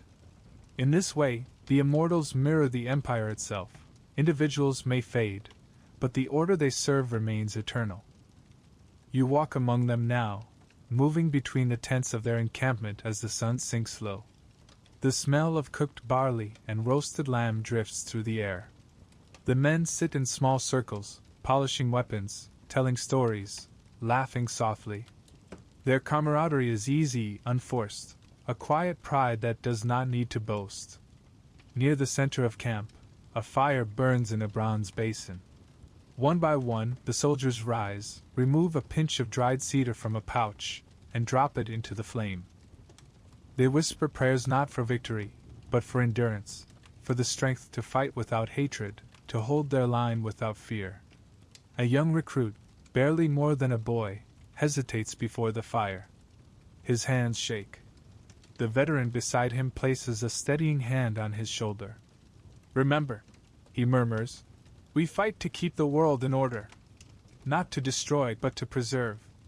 The boy nods, eyes wide in the flickering light, and feeds the fire. Later that night you sit beside them. The stars burn white and cold above the plain. A soft wind stirs the banners. From somewhere far away comes the distant howl of a jackal. One of the soldiers begins to sing, a low, rhythmic chant, half lullaby, half battle hymn. The others join in, their voices weaving together until the sound feels older than language, older than war itself. You realize then that the immortals are not warriors of conquest. They are guardians of peace, the peace that allows the world to remain in balance. Their swords are instruments of order, not destruction. Even their weapons, when not in use, are wrapped in cloth, polished daily, revered as extensions of the sacred duty they embody. When they fight, they do so with terrifying precision.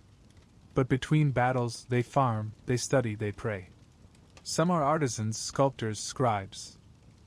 They are trained not only in war but in courtesy, restraint, and obedience, virtues that make them, in the eyes of their people, the ideal of what a Persian man should be, strong in body, pure in purpose, silent in service. Their camps are models of discipline. Fires are arranged in perfect squares. Horses are watered at fixed times. Silence falls at sundown. In the morning, before the first light, they perform the kushti, the ritual tightening of the sacred cord around their waists, symbolizing the binding of the self to truth. Only then do they take up arms. The empire breathes through their rhythm. And yet, even for these paragons of order, the eternal struggle persists. They, too, must guard against pride, against cruelty, against the seduction of power. For every man who bears a sword, the prophet's warning echoes, that strength without truth is the lie reborn. You remember the soldier's words from the night before. Maybe the struggle isn't out there. Maybe it's in here. Now you see that for the immortals, this is literal. Their greatest battles are not against the armies of Greece or Egypt, but against arrogance, fear, and falsehood within themselves. Their name, Amartaka, does not mean invincible. It means undying. To live in such a way that one's purpose never dies. You watch as dawn breaks over the plain. The camp stirs. Horns sound softly. The men rise, gather their shields, form their ranks. In the rising light, their armor glows faintly red, like embers under ash. The king's standard, the golden eagle, flutters once, then steadies. The drums begin again, slow and deep. 10,000 men begin to move as one, and the earth itself seems to tremble in recognition. It is a beautiful, solemn sight, not the glory of war, but the dignity of discipline, the poetry of precision. The fire of Persia, transmuted into motion. You stand at the edge of the field as they pass, their faces calm, their eyes forward. Somewhere among them, the young recruit from the night before glances up, meets your gaze for an instant, and smiles. Then he is gone, another step in an unbroken line that stretches across time. When the dust settles, the plain is empty again. Only the echo of their footsteps remains, fading into the wind. But their presence lingers, like heat after lightning, like the pulse beneath the empire's skin. The immortals march on, into legend, into history, into the unending horizon of human memory. And behind them, Persia stands serene, guarded not merely by swords, but by the idea that order, once kindled, can never truly die.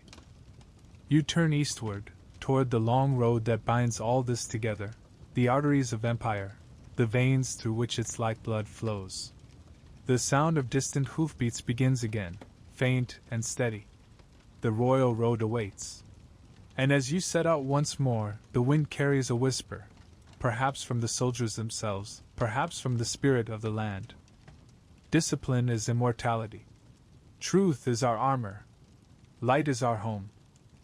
You stand at its edge in the cool light of dawn. The sky is still half-shadowed, the mountains wrapped in silver mist. Already the road hums with life, merchants loading camels, couriers tightening saddle straps, soldiers preparing their mounts. Somewhere nearby, a priest mutters a prayer, sprinkling water on the road's dust. May truth guide every traveler, he whispers. May each step be straight, each word unbroken. The royal road, Shadara, is not merely a path of trade. It is the spine of an empire. From Sardis, near the Aegean Sea, to Susa in the Persian heartland, it stretches more than 2,500 kilometers, crossing mountains, plains, and rivers, linking the farthest reaches of the known world. It was Darius who ordered it built, though pieces of it had existed long before: old caravan trails, hunters' paths, river crossings marked by stone. He took those fragments and forged them into one continuous line, smooth as purpose, enduring as stone. To walk it is to move through time itself. The road begins in the west, where the hills of Lydia slope down toward the sea. There, Greek merchants haggle in crowded markets, their stalls fragrant with olive oil and wine. Coins of silver flash in the sun, stamped with lions and bulls, the same symbols carved into Persepolis far away. You can hear the clamor of languages: Ionian, Aramaic, Persian, Egyptian. A courier rides through, scattering chickens and shouting a warning. His horse's hooves strike sparks from the stones. He carries a satchel sealed with the king's own insignia: orders, decrees, messages that will cross an entire continent faster than any mortal before him. He rides hard, but never to exhaustion. Along the way, a chain of relay stations, Persepolis, awaits him, spaced a day's journey apart. At each one, fresh horses stand ready, fed and brushed, their tack oiled, their eyes bright. When he arrives, a stable hand takes his weary mount, another brings a new one. He drinks, eats, and is gone again within minutes. Neither snow, nor rain, nor heat, nor darkness of night shall stay these couriers. A Greek historian will one day write. They ride with the speed of the gods. But for now, there are no gods here, only men, their faces lined by wind, their hands stained with dust and ink. The road runs eastward into the plains of Mesopotamia. You walk beside it as the sun climbs. The air grows heavy with heat. The horizon wavers. Yet the road remains straight, unwavering, cutting across the land with a confidence that feels almost human. Every few kilometers, a marker stone stands, carved with royal symbols and inscriptions in Old Persian and Elamite. The great King Darius made this road for his people, that his word might be swift as light. And it is swift. News of rebellion, famine, birth, or death can reach the capital in mere days. The empire breathes in rhythm with the hoofbeats of its messengers. The king's will travels faster than rivers, faster than rumor. In this way, Darius does what few rulers before him ever dreamed. He conquers distance itself. You pause at a rest station near Arbela. Travelers gather in the shade, traders from Egypt, soldiers from Media, pilgrims bound for the temple at Ecbatana. The air smells of bread and sweat, of sesame oil and camel hide. At the center of the courtyard, a well bubbles cool water from the earth. A man in a white robe dips a ladle and offers it to you with a smile. For the road, he says. His accent is strange, but his words are Persian, the empire's common tongue, spoken now from sea to sea. You thank him and drink. The water is sweet. It tastes faintly of copper and dust, the taste of survival. When the sun lowers, you set out again. The road winds through fields of barley, through orchards heavy with figs and pomegranate. The farmers look up as you pass and raise their hands in greeting. Their lives depend on the road, for it brings goods, news, and protection. To them, it is both lifeline and law. And as the sky deepens to violet, you see why. From the west, a column of soldiers appears, the royal guard on patrol. Their torches flare against the dusk, their formation flawless. They travel not to fight, but to ensure peace, to keep the road safe for all who use it. To be a Persian subject, no matter your language or god, is to know that the road belongs to you, too. You camp that night beside the Tigris. The stars blaze bright, mirrored in the dark water. Traders share stories, of thieves in the hills, of storms in the desert, of kings and prophecies. A musician plucks a slow tune on a lyre. The wind smells of salt and reeds. In the distance, you can just make out the faint glimmer of the next station's fire, the empire's heartbeat pulsing through the night. Days later, the road climbs into the Zagros Mountains, the air turning sharp and cold. Snow clings to the peaks even in summer. The path narrows, but its surface remains smooth, its drainage channels cut with mathematical precision. At every bridge, stone lions guard the crossing. At every pass, a carved inscription reminds travelers, the great king watches over all who walk this road. You begin to understand that the road is not merely an achievement of engineering, it is an act of faith. Every stone, every milestone, every relay is a testament to a single belief, that humanity can impose order upon chaos, can bind worlds together not through fear, but through connection. To walk the royal road is to feel the empire as a living thing, breathing, thinking, speaking through you. By the time you reach Susa, weeks have passed. The city rises from the plain like a mirage, a labyrinth of glazed tiles and perfumed gardens. Couriers ride in and out of its gates. Traders unload carts of lapis, silk, ivory, and grain. The air is thick with the scent of myrrh and cedar, with the chatter of tongues from every land. In the royal palace, scribes record the constant flow of messages brought by the couriers. Their reeds scratch softly on wet clay, reports of crops, of taxes, of peace and unrest. The empire's intelligence, its mind, hums within these walls. Here the road ends. Or perhaps it begins. For from Susa, others stretch outward like veins, one toward Persepolis, one toward Ecbatana, another south toward the ports of the Persian Gulf. All are linked. All speak the same language of stone and will.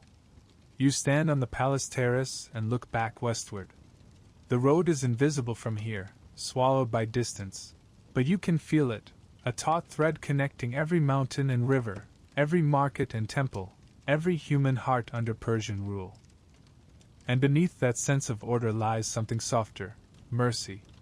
The road is open not only to soldiers and couriers, but to pilgrims, to merchants, to ordinary travelers. It is a democratization of movement, a statement that all who live under the empire's sun are part of its life. A priest once wrote that Ahura Mazda made 3 great gifts to humankind: the fire of truth, the law of justice, and the road of unity. The first burns in temples, the second in hearts, but the third burns beneath your feet, stretching endlessly, carrying light from one end of the world to the other. You leave Susa as the afternoon heat wanes. The road glows amber under the setting sun. A caravan moves beside you, camels laden with spices, their bells chiming softly.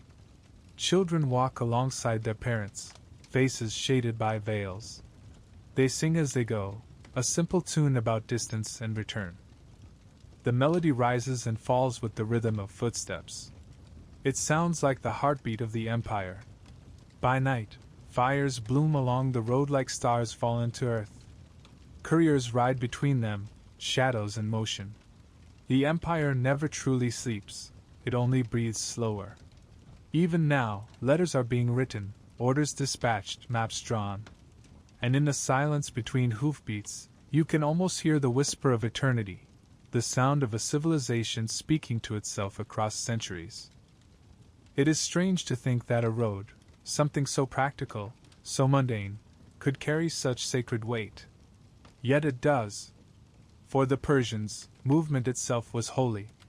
To travel, to trade, to communicate, these were ways of keeping the world alive, of keeping Asha, truth, in motion. You stop for a moment, looking down at your own footprints. Dust clings to your sandals. Behind you lies half the known world, ahead, the promise of more. You realize that this road, this endless line of connection, is the truest monument of Persia. Not a tomb, not a temple, not even a city of glory, but this, a path that never dies, a bridge between hearts and lands. Somewhere in the darkness ahead, a courier's torch flares. The road glows again, guiding you forward. The empire hums around you, unseen, eternal, alive. You walk on. And as you do, the wind carries with it the faintest sound of laughter, of voices, of stories being traded in distant markets. The road is not silent, it sings softly, with the music of civilization. The fire of faith burns in the temples, the discipline of the immortals holds the frontiers. But here, along this living line of dust and stone, Persia's soul moves. The night deepens. The stars above mirror the lights of the stations below, as if heaven and earth were reflecting each other. You cannot tell where one ends and the other begins. And so you keep walking, one traveler among thousands, feeling the pulse of the world beneath your feet. Ahead lies the sea, and beyond it, new lands, new stories, and new encounters that will shape the destiny of East and West alike. The royal road narrows toward the horizon, glowing faintly, endlessly. It feels less like a path now, and more like time itself, stretching, shimmering, eternal. You follow it into the dark, knowing that when dawn comes again, it will lead you straight into the meeting of worlds, Persia and Greece, light and shadow, the clash that will echo through millennia. And the road, silent and patient, will endure it all. You stand on a headland above the Aegean. The water is a sheet of molten silver beneath the sun. Ships move across it like small black leaves, their sails taut with wind. To your right, the mountains of Asia Minor rise in blue folds, dotted with towns that speak both Greek and Persian, Sardis, Ephesus, Miletus. Once independent cities, now part of the great Persian domain. But if the Persians have conquered them, they have not silenced them. The Greeks of Ionia still argue in their agoras, still sing to their gods, still carve philosophy into air. And under that freedom burns resentment, the bitterness of proud men forced to pay tribute to distant kings. The empire does not see it as tyranny. Persia rules lightly here, as everywhere, allowing temples to stand, languages to flourish, laws to remain local. But to the Greeks, any master is too many. They are children of city-states, born from soil and sea, loyal to no one but themselves. The seeds of conflict lie not in cruelty, but in misunderstanding. You walk down into one of these cities, perhaps Miletus, where the philosopher Thales once watched lightning and called it divine fire. The harbor smells of salt and olive oil. Greek merchants bargain loudly beside Persian officials, their gestures sharp, their tones wary. On the steps of a temple to Apollo, a soldier from Susa stands guard, his bronze armor catching the light. His expression is calm, almost curious, but the townspeople glance away.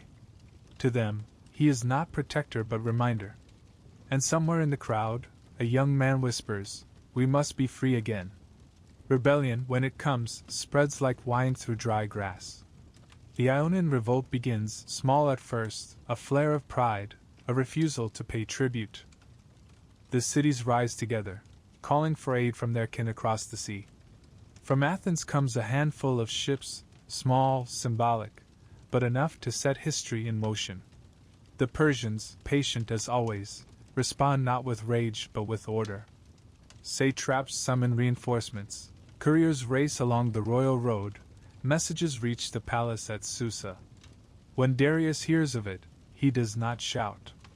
He lifts a bow, sets an arrow, and shoots it toward the western sky. "Grant me vengeance on the Athenians," he murmurs. Then he turns to a servant and says quietly, "Remind me every day, Master, remember the Athenians." It is not hatred that moves him, but principle. Rebellion, to a Persian king, is not just defiance of power, it is defiance of order, of Asha, the cosmic balance. The lie has found its foothold, and must be cleansed. You travel with the army as it marches west, through Anatolia, past Sardis, toward the Aegean coast. The sun beats down.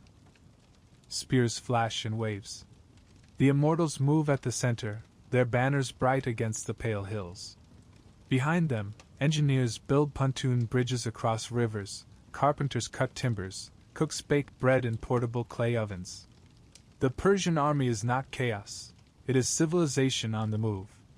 When they reach the coast, the fleet joins them, hundreds of ships from Phoenicia, Egypt, Cyprus. The sea glitters with bronze and oars. The Greeks across the water watch in silence. The Persians win easily at first. The rebellion is crushed, the cities burned, the tribute restored. But for Darius, victory is incomplete. The Athenians, those distant allies of revolt, still stand proud and untouched across the sea. The King of Kings cannot allow disorder to go unanswered. And so, in the year we will later call 490 BC, Persia sends its vengeance westward. Imagine the sight. A fleet of hundreds of ships, sails white as bone, cutting across the Aegean. The air thick with the scent of salt and pitch. On deck, archers oil their bowstrings, cavalry horses snort beneath the awnings. At the fleet's heart rides Datis, the Median admiral, and Artaphernes, nephew of Darius. They land at a wide plain called Marathon, a place of reeds and still air, only a day's march from Athens. The Persians outnumber the Greeks 10-1. Their formation gleams like polished armor, the immortals in the center, the cavalry poised to sweep the flanks. The Greeks, mostly farmers and potters in bronze breastplates, stand in silence, watching. And then, without warning, they run. The Greeks charge across the plain, a wall of shields, a roar of defiance. The earth shakes beneath their feet. The Persians, caught off guard, fire volleys of arrows, but the Greeks close the distance too fast. Bronze crashes against wicker, swords against spears. The air fills with dust and screams. When the battle ends, the sea is red. The Persians retreat to their ships, their dead left among the reeds. It is not a great defeat in numbers, but it is the first the empire has suffered. For the first time, the invincible has been struck. When the news reaches Darius, he does not rage. He simply nods. "So be it," he says. "If the gods will, we shall try again." But the gods, or perhaps fate, will not give him time. Within a few years, the great king is dead, and his son, Xerxes, inherits both the empire and his father's unfinished vow. You find Xerxes standing on the terrace of Persepolis at sunrise. He is younger than Darius was, but carries the same composure, tall, deliberate, his voice low and firm. The morning wind lifts his cloak as he looks westward. "My father built the world," he says quietly. "I will defend it." The preparations take years. Along the royal road, supplies are gathered: grain, wine, bronze, timber. Engineers design bridges across the Hellespont, canals through the mountains of Athos. It is not an invasion so much as a migration, the movement of a civilization toward its horizon. When the time comes, the army moves like a tide. Herodotus will call it the greatest host ever assembled, men from every corner of the empire: Persians, Medes, Egyptians, Phoenicians, Indians, Bactrians, Ethiopians, even Greeks from conquered cities. The roads darken under their passage. They cross into Europe over floating bridges of boats, lashed together with ropes and planks. As Xerxes rides across, the sun breaks through the clouds, and his army cheers. To them, it feels inevitable, the expansion of order into chaos, the triumph of light over disobedience. But across the straits, the Greek city-states are uniting, something they almost never do. Athens, Sparta, Corinth, Thebes, rivals, enemies even, now bound by necessity. They have no empire, no central authority, no grand road. What they have instead is fierce independence, the stubborn will of free men defending their own soil. The clash is not merely of armies. It is of worlds. You stand now in the narrow pass of Thermopylae. The cliffs rise sheer on one side, the sea glitters on the other. The Persian army stretches as far as the eye can see. At the pass's mouth, a small Greek force stands waiting, led by King Leonidas of Sparta. Only 300 Spartans, but joined by a few thousand allies. The battle lasts 3 days. The air smells of sweat, blood, and salt. Persian arrows darken the sky, Greek shields shine in the narrow light. Again and again, the Persians attack, and again, they are driven back. The bodies pile high. The pass runs red. In the end, treachery turns the tide. A local farmer, tempted by gold, shows the Persians a secret path through the mountains. The Greeks are surrounded. Leonidas fights to the last, his men refusing to retreat. When they fall, The pass is silent but for the wind and the crackle of distant fires. Xerxes orders their bodies buried with honor. Even in victory, he recognizes courage. From there, the army sweeps south, taking city after city. Athens burns, its temples consumed in flame, its people fled to the sea. Xerxes watches from a hill as the Acropolis smolders. They defied me, he murmurs. Now they learn. But his voice is not triumphant. It is weary, almost sorrowful. And yet the story does not end there. The Greeks regroup. Their navy, led by the cunning Themistocles, lures the vast Persian fleet into the narrow straits of Salamis. The wind shifts. The oars clash. Persian ships, built for open water, cannot maneuver. One collides, then another. The sea becomes a chaos of splintered hulls and burning sails. From his throne on the shore, Xerxes watches in disbelief. The greatest fleet in the world, his fleet, breaks apart before his eyes. The sea itself seems to turn against him. He withdraws, leaving his generals to hold what they can. The war drags on for years. Battles at Plataea, Mycale, each chipping away at Persian power in the west. In the end, the empire survives, vast and magnificent as ever, but the dream of boundless expansion fades. Persia has met its reflection. And what a strange reflection it is, a world of reason and rebellion, of philosophers and warriors, of freedom and pride. The Greeks will remember Persia as the great other, the measure against which they define themselves. And Persia, for all its patience, will remember Greece as the wound that proved even order can bleed. You stand now on a quiet hill overlooking the ruins of a battlefield. The grass moves softly in the wind.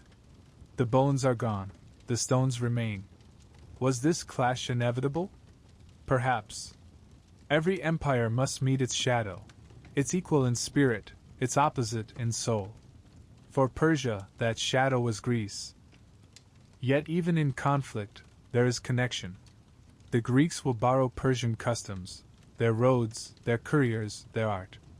The Persians will respect Greek thought, its restless brilliance. The two worlds, having collided, will shape one another forever. And in time, the myths will soften. The war between East and West will become, like all human stories, a mirror, one in which each sees not an enemy, but another face of itself. The wind quiets. The sea gleams in the distance. Somewhere, far inland, the royal road still hums with life. Merchants, couriers, travelers, all unaware of the wars that once raged beyond their horizon. The empire endures. The faith endures. The fire still burns. You turn away from the sea, following the sun as it sinks behind the mountains. The air grows warmer, golden. Ahead lies another kind of splendor, not the clash of armies, but the quiet pulse of creation, art, architecture, and beauty as the language of power. The horizon glows. The journey continues. And the fire, unbroken, leads you on. You begin where all roads in Persia seem to end, in the light. Morning in Susa. The air glows like honey, warm and still. In the courtyards of the royal palace, artisans have already begun their day's labor. The sound is soft and rhythmic. The ring of a chisel, the hiss of dye poured into clay, the slow, patient rasp of a file across gold. Everywhere you look, hands are shaping the world. A sculptor kneels before a block of limestone, his fingers white with dust. Slowly, the shape of a lion emerges, its muscles tense, its mane flowing, its expression calm and noble. Beside him, an apprentice polishes the eyes with fine sand until they gleam as though alive. Nearby, a group of women sit in the shade of a date palm, weaving. The loom creaks softly as colored threads pass back and forth, indigo, crimson, gold. They are making carpets for the king's audience chamber, their patterns intricate, symmetrical, and endless. These are not mere decorations, but reflections of the cosmos, circles within circles, harmony expressed in wool and dye. Each line, each curve, each repetition whispers the same truth, that beauty is order made visible. You walk among them, careful not to disturb the rhythm. The smell of pigments hangs in the air: ground lapis from Afghanistan, ochre from the desert, verdigris from copper dust. The walls around you gleam with glazed tiles, turquoise, white, and deep royal blue, each one painted with the image of a blooming lotus, symbol of life eternal. And above it all, the golden reliefs: kings and courtiers, lions and bulls, the winged disk of Ahura Mazda spreading across the ceilings like sunlight turned solid. It feels less like a palace and more like a dream carved into the waking world. The Persians, more than any empire before them, understood that beauty was not luxury alone, it was language. It spoke of truth, of order, of the divine. A palace was a sermon in stone, a carpet of prayer you could walk upon. In Persepolis, where the terraces rise like stairways to heaven, this idea reaches its peak. You return there now, as dusk settles, and the columns cast long shadows across the plateau. The air hums with silence, not emptiness, but reverence. You run your fingers along the carvings that line the great staircases. Each relief tells a story: delegations from across the empire bearing gifts, Nubians with ivory, Indians with gold, Lydians with vases, Scythians with horses. Every figure is rendered with equal grace. No one bows, no one grovels. Even the smallest envoy is carved with dignity. It is a remarkable vision, an empire that celebrates difference, not suppresses it. The art itself becomes diplomacy in stone.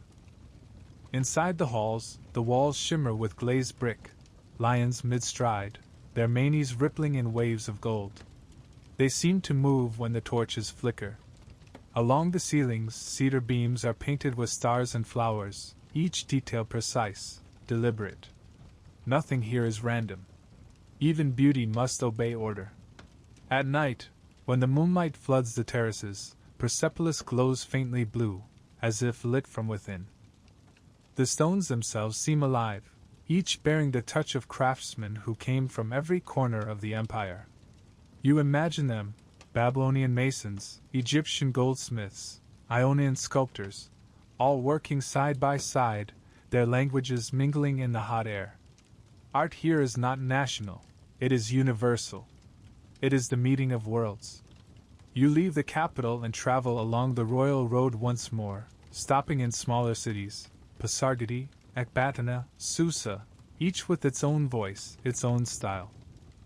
In Pasargadae, the tomb of Cyrus stands quiet among cypress trees, simple, dignified, the antithesis of the sprawling palaces built later. Its clean lines and white stone reflect the founder's humility. Inside, only a single inscription: O man, whosoever thou art, and whencesoever thou comest, for I know thou shalt come, I am Cyrus, who founded the Persian Empire. Do not grudge me this little earth that covers my body. Even in death, restraint. Even in grandeur, humility. In Ecbatana, high in the mountains, the walls gleam with colored tiles, one band blue, one red, one silver, one gold, shining like the layers of a sunrise.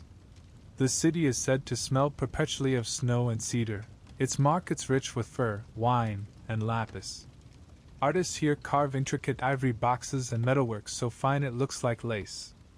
And in Susa, where the king holds court during the spring, the art takes on new softness. Gardens bloom with jasmine and myrtle.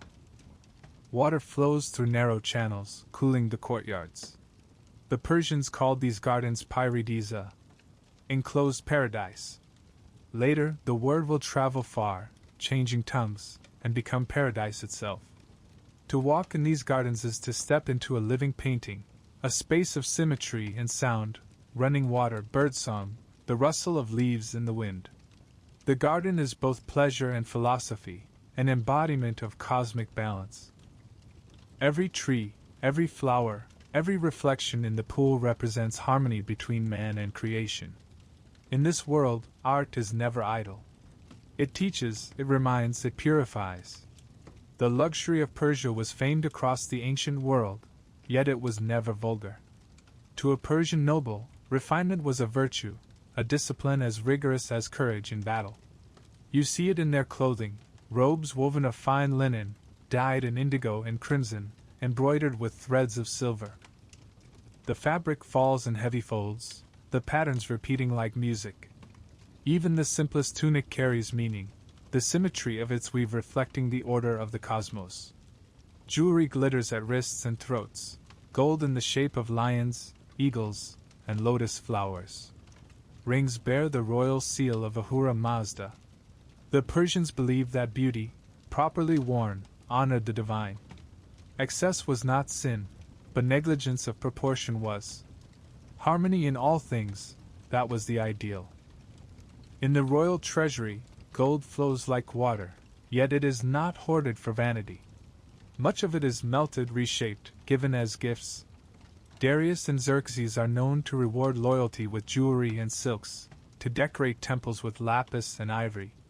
The empire's wealth circulates like breath, each act of generosity another thread in the great tapestry of order. You wander now through a royal banquet. The hall is filled with lamplight and music. Musicians pluck harps and flutes, their melodies soft and slow. The air smells of roasted lamb, saffron, and sweet wine. At long tables, nobles sit cross-legged, their plates of silver engraved with floral patterns. Servants move silently, refilling cups. It is said that the Persians dine not to boast but to commune, to strengthen bonds of friendship and peace. Before eating, they raise a toast not to themselves, but to the truth. The meal begins with a prayer. Let our words be clean, our hearts be steady, our deeds be pure. Even in pleasure, conscience remains. You pause beside a small alcove where a painter works by lamplight. He grinds pigment with a stone, mixing it with egg white to create a sheen. On the wall before him, he paints a procession, not of warriors, but of gardeners carrying pomegranates, musicians holding flutes, women bearing flowers. Their faces are calm, their gestures graceful. Why these? You ask softly. Not kings or battles? The painter smiles without looking up. Because these endure, he says. The king's name fades. But the hand that plants a tree, that lives forever. You watch as he adds a touch of red to a pomegranate, a glint of gold to a harp string. His brush moves as slowly as breath. When he pauses, the silence feels holy. Beyond the palaces and gardens, Persian artisans shape wonders the world has never seen. Golden bowls so thin they flex like petals. Glass so clear it catches light like frozen air. Carpets that shimmer like woven flame. Traders from Egypt and Greece marvel at their refinement, carrying tales home of the empire where even common tools seem touched by gods. The influence spreads outward, to India, to Mesopotamia, to Greece itself. The columns of Persepolis inspire the later architects of Athens. The symmetry of Persian gardens will echo through Roman villas, then Moorish courtyards, then the palaces of Europe centuries later. The Persians may have lost battles, but they conquered time. Their art will outlive their empires. Night settles over the desert again. You stand outside Persepolis, looking up at the vast terraces bathed in moonlight. The stars burn bright above, mirrored in the pools below. Somewhere, a flute plays softly, one long note rising into the stillness. It is easy to think of Persia as a land of kings and wars, of fire and law. But standing here, you see that its truest power lies elsewhere, in its reverence for beauty, in its belief that to create is to serve the divine. Every carving, every jewel, every pattern woven by human hands is an act of faith, a way of saying, we are part of something greater. We build so that light might dwell among us. The air is warm. The scent of jasmine drifts through the night. You close your eyes, and for a moment, it feels as if the whole empire breathes with you, one vast organism, pulsing with order, harmony, and grace. When you open them again, the stars seem closer. Their reflection trembles in the pool like liquid gold. You can almost see the artisan's hands in the constellations, still carving, still weaving, still building the endless palace of the sky. And somewhere beyond those stars, perhaps, the gods look down and smile, not at the warriors or kings, but at the makers, the dreamers, the keepers of balance. For beauty, too, is immortality. You turn from the city, the flute's last note fading into silence. Ahead, the air begins to shift again, still warm, but now touched with incense and secrecy. The scent of ritual fire drifts on the wind, carrying whispers of the unseen. Beyond the gardens and the gold lies another part of Persia, the hidden world of priests and mysteries, of sacred words spoken only in twilight. You ascend slowly through the dark. The path winds upward, narrow and steep, carved into the living rock. The torchlight flickers against the walls, revealing inscriptions, lines upon lines of cuneiform, each one a whisper from the past, decrees, prayers, names carved so deeply that even the wind cannot erase them. At the summit, a platform of stone. The horizon spreads wide, a sea of shadow and starlight. In the distance, faint and golden, you see the lights of Persepolis. From here, it looks less like a city and more like a constellation, the reflection of heaven upon earth. And standing before you, carved into the cliff face itself, are the tombs. Massive crosses hewn from stone, their entrances sealed with carved reliefs. Within them rest the bodies of Persia's greatest rulers, Darius, Xerxes, Artaxerxes. Their faces look down upon the plains, calm, stern, unyielding. Above each doorway, the same image repeats, the king standing before an altar, his hand raised in reverence to Ahura Mazda, whose winged figure hovers above him. Beneath their feet, the subject nations of the empire hold up the platform of the throne, not crushed, but supporting it, united in purpose. It is the eternal image of Persia, order upheld by harmony, divinity mirrored in rule. King of Kings! That was their title, Zion. To other nations, it sounded like arrogance. But to the Persians, it was theology. The king was not a god, but the chosen reflection of divine light upon earth. He ruled by far, the royal glory granted by Ahura Mazda, a kind of sacred radiance that marked the worthy. Without far, a man could not rule, with it, even the lowliest could rise. You imagine Darius standing where you stand now, the wind in his robe, the torchlight dancing across his face. He was not born to the throne, yet he claimed it with calm authority, declaring that Ahura Mazda had chosen him, because he loved truth and hated the lie. His rule became a living sermon, the empire itself a temple dedicated to the idea that justice sustains creation. When Darius died, his son Xerxes inherited both the crown and the burden. His was an empire stretched to its limits, its ambitions vast, its faith unshaken. Even his failures, at Salamis, at Plataea, did not strip him of dignity. For the Persians, defeat in war was less shameful than defeat in virtue. What mattered was that he continued to uphold the flame of Asha, truth, against the darkness. After him came Artaxerxes, first of the name, then second, then third, each one carrying the same title, the same weight. Their reigns were long and complicated, revolts in Egypt, intrigue in the court, the slow erosion of unity. And yet, through all of it, the idea of kingship remained intact, shining like a coin handled by many hands but never losing its gleam. The Persians had no word for absolute monarch. They preferred protector. The king was guardian of balance, between nations, between gods, between heaven and earth. His duty was not only to command but to listen, not only to punish but to preserve. You walk now through a royal audience hall, the kind built in every palace, vast and echoing, its columns carved like forests of stone. At its center stands the throne.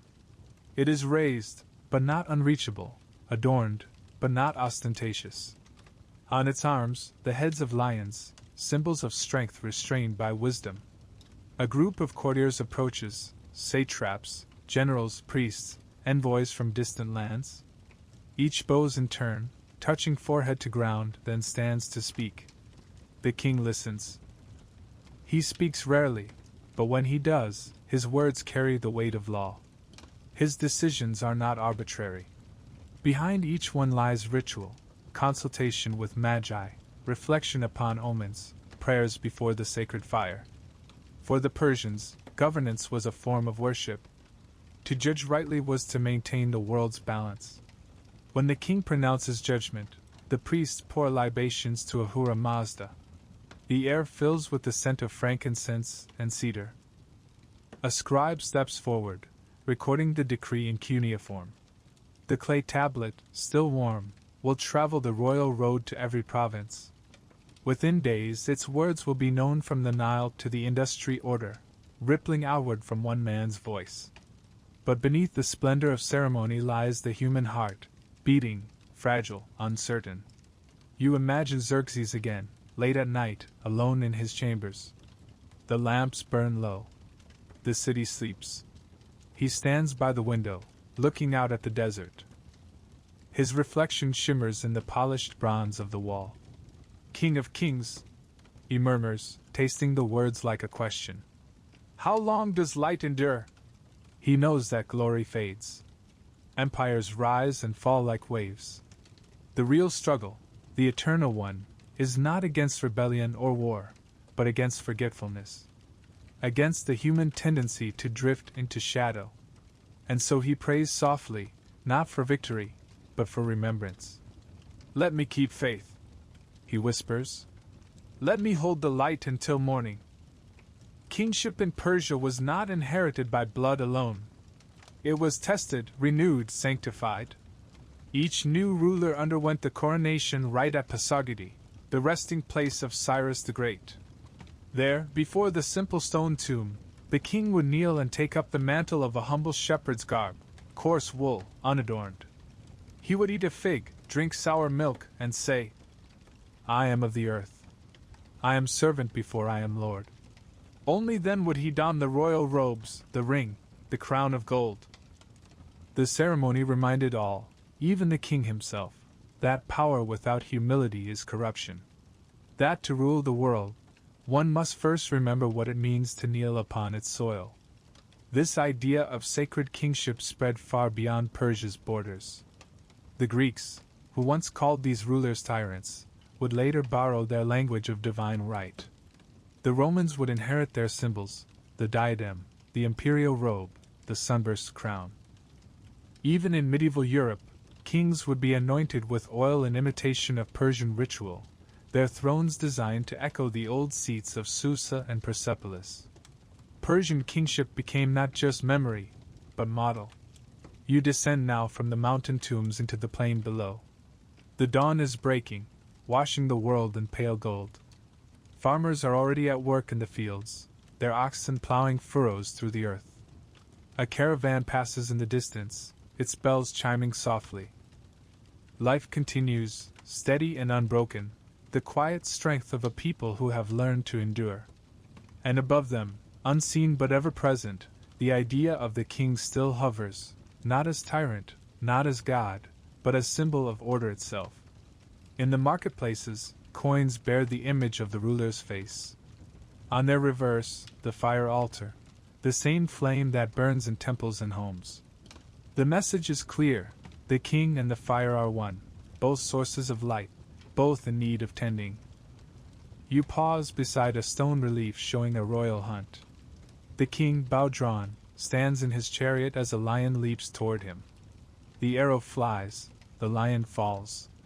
Behind him, attendants hold torches, symbolizing divine guidance. The scene is not mere sport, it is allegory. The lion is chaos, the king order, the act of hunting, a reaffirmation of cosmic balance. Every gesture, every image, every ceremony repeats the same truth. The world remains whole because someone remembers to hold it together. But even kings are mortal.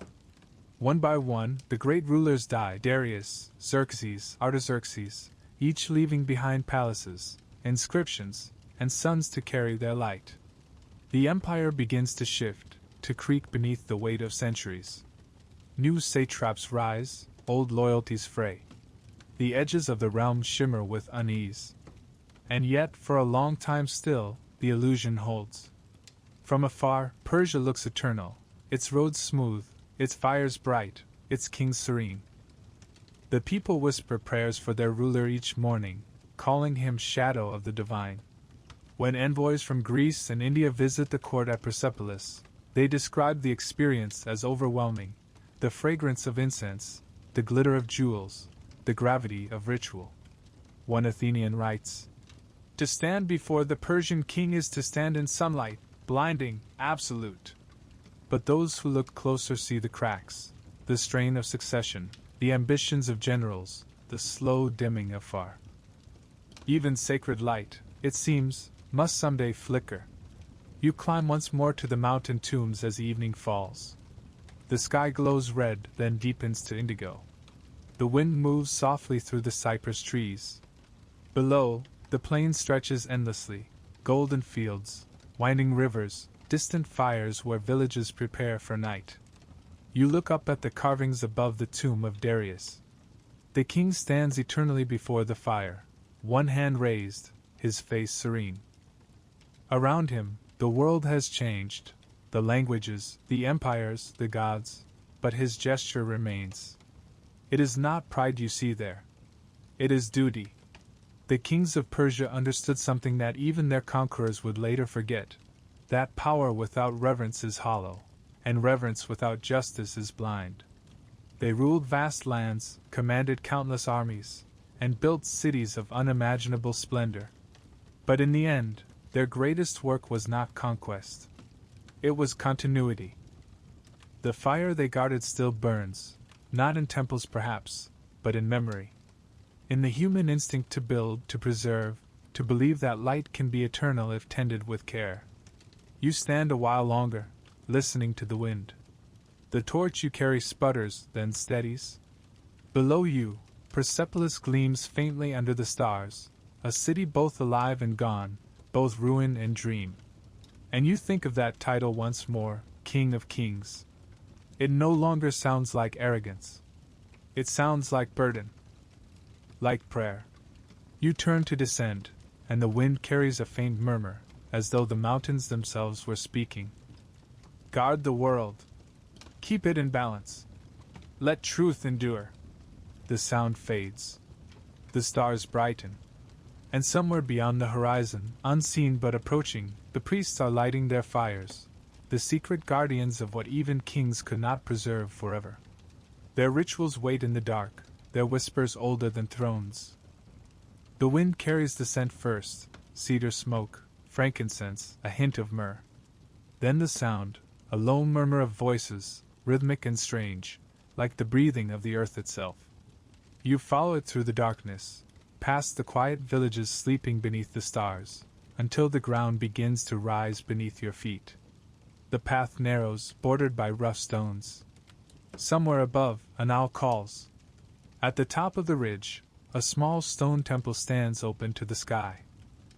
There is no roof, no idol, no image. Only the fire. It burns in a bronze vessel at the center of the sanctuary, white and unwavering. The wind moves around it but never disturbs it. The flames seem almost aware of themselves, dancing in slow, deliberate patterns. Around the fire stand the magi, the priests of ancient Persia. They wear robes of white wool, bound with sacred cords at the waist. Their faces are calm, their eyes luminous in the firelight. None speak. One steps forward, a small bundle of twigs in his hands, pomegranate wood, dried in the sun. He bows slightly and places it into the flame. The fire crackles, but does not flare. It accepts the offering like a living thing. Then, softly, the chanting begins. The words are old, older than the empire, older perhaps than language itself. Syllables that flow like water, that rise and fall in waves. You recognize fragments of the Avestan prayers, their rhythm both soothing and solemn. Yatha ahu verio. Atha radish ashad hacha. As the Lord is to be chosen, so too the judge by truth. The sound seems to fill the air, to move through the flame, to ripple through the very night. It is not a plea or demand, but a vibration, a tuning of the world. For the Magi do not pray to ask. They pray to align. To the Persians, the Magi were more than priests. They were custodians of the unseen, mediators between fire and flesh, order and chaos. Their duty was not merely to worship but to preserve the cosmic balance. In their rituals, everything is deliberate. The fire must never go out, the water must never be polluted, the air must remain clean of decay. They believe that the universe itself is held together by purity, by keeping each element in its rightful state. Even their speech is sacred. Before they approach the flame, they cover their mouths with a paididana, a small cloth, so that no breath or impurity may touch it. To speak before the fire is to speak before truth itself. Words, therefore, must be weighed like gold. You watch as one of the Magi lifts a slender bronze cup filled with oil. He pours it slowly into the flame. The fire flares, not violently, but with a graceful surge, like a heart quickening. All around, the other priests bow. They are whispering now, quieter, gentler, invoking the names of Ain-Shaspentas, the 6 holy immortals who embody the attributes of Ahura Mazda. Vohamana, the good mind. Asha Vahishta, truth itself. Kshatha Virya, righteous dominion. Spenta Armadi, devotion. Horvatat, wholeness. Amaritat, immortality. Each one a reflection of divine perfection, virtues to be cultivated, forces to be imitated. The Magi do not pray to them as distant beings, but as states of being, like notes in a divine harmony. To live rightly is to live in tune with them. The priest beside you explains in a low voice. We do not worship fire, we tend it. Fire is the eye of the wise Lord. To keep it pure is to keep his gaze upon the world. He gestures toward the flame. When it burns, the world remains ordered. When it falters, the lie grows strong. You look closer, and for a moment, the fire seems to mirror your own face. Its surface shimmers, reflects, folds inward. You wonder whether the Persians saw in it not just their god, but themselves, humanity's eternal longing to find purity within imperfection. The ceremony continues through the night. The Magi circle the fire in slow procession, their steps light and measured. Each carries a bundle of fragrant herbs, thyme, marjoram, myrtle, which they scatter into the air as offerings. The smoke rises in twisting ribbons, forming shapes that seem almost deliberate, wings, faces, spirals, before vanishing into the darkness. Above them, the stars blaze, and the Milky Way stretches like a path of fire through the heavens. To the Magi, that celestial river is sacred too, the road along which souls travel after death, guided by their deeds. For 3 days after a person's passing, the Magi keep vigil beside the body, reciting prayers to protect the soul from the forces of the lie. On the dawn of the 4th day, they believe, the spirit approaches the Chinnat bridge, the bridge of judgment. If the person lived truthfully, the bridge widens, smooth as light, and the soul crosses into paradise. If he lived in deceit, it narrows to a blade, and he falls into shadow. But even then, the Magi pray, the fire of Ahura Mazda will one day cleanse him, for in the end, even darkness must return to light. It is a faith both merciful and exacting, bound by discipline yet softened by compassion. You realize, as you listen, that these rituals are less about gods than about guardianship. The Magi are caretakers of continuity, of flame, of tradition, of memory. When dawn comes, the chanting fades. The fire burns lower, calmer. The Magi bow once more, then sit upon the cold stone floor, their faces turned eastward. The first light of the sun spills over the mountains, striking the bronze vessel so that the flame and the sunlight become one. In that instant, it is impossible to tell where heaven ends and earth begins. The priests rise. Their leader, an old man with a voice like wind over sand, approaches you. His eyes are clear, his skin lined like the bark of an ancient tree. You have walked far, he says softly. You have seen kings and wars, cities and roads. But this is the empire's true secret, not the throne, not the army, not the gold. The secret is care. He gestures toward the flame.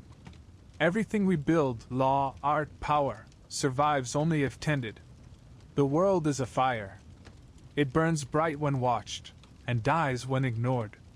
You ask him how long this particular fire has burned. He smiles faintly. Longer than I have lived. Longer than my father. Longer than his father before him. We say it has burned since the dawn of the empire. And if the gods are merciful, it will burn until its end. Later, as the sun climbs higher, the priests lead you through the temple's inner chambers. The air is cool and thick with the scent of incense. Shelves of clay tablets line the walls, inscribed with ancient texts, prayers, astronomical records, philosophical dialogues. Here, knowledge is sacred. The Magi were the empire's first scientists, astronomers, and physicians. They watched the stars not to divine fate, but to understand the order of creation. To them, astronomy was theology, proof that the universe moved according to law, that light obeyed pattern, that truth was measurable. They studied herbs and minerals, seeking cures for disease. They experimented with fire and metal, discovering early forms of chemistry and alchemy. Every act of learning was an act of devotion, the attempt to read the mind of the divine through the language of nature. One priest shows you a polished disc of bronze, etched with concentric rings. This, he says, is how we track the movement of Tishtria, the star of rain. When it rises, we prepare for planting. When it fades, we pray for harvest. He looks up at the sky and smiles. Even the stars obey the law of Asha. There is nothing that is not part of the order. You realize then how deep their influence runs. Long after the empire's fall, the word magus will travel west, transforming in Greek and Latin into magician, a keeper of hidden knowledge. But here, in its birthplace, it means something simpler, purer, one who knows how to tend the flame. By midday, the temple grows quiet. The priests move like shadows through the halls, their robes whispering. You sit at the edge of the sanctuary, watching the fire burn in the sunlight. Its glow has changed, softer now, more human. A young acolyte kneels beside you. They say, he whispers, that each of us carries a spark of that flame inside. When we lie, it dims. When we act with truth, it grows brighter. When we die, it joins the great fire again. He looks up, eyes full of light. The Magi teach us that even the smallest flame can push back darkness. That is why we guard it, not for the gods, but for the world. You nod, feeling the heat of the fire on your skin, the heartbeat of something eternal in its steady hum. As evening falls, the ritual begins again, the same chant, the same offering, the same endless rhythm of care. The cycle never breaks, as it has never broken for centuries. Each priest replaces another, each generation passing the flame to the next. You watch until the stars return, until the desert cools and the fire becomes the brightest thing in the night. It flickers once, and for a moment, you see within it the reflection of everything you have witnessed, the kings, the roads, the art, the gardens, the wars. All of it turning slowly, endlessly, within the same circle of light.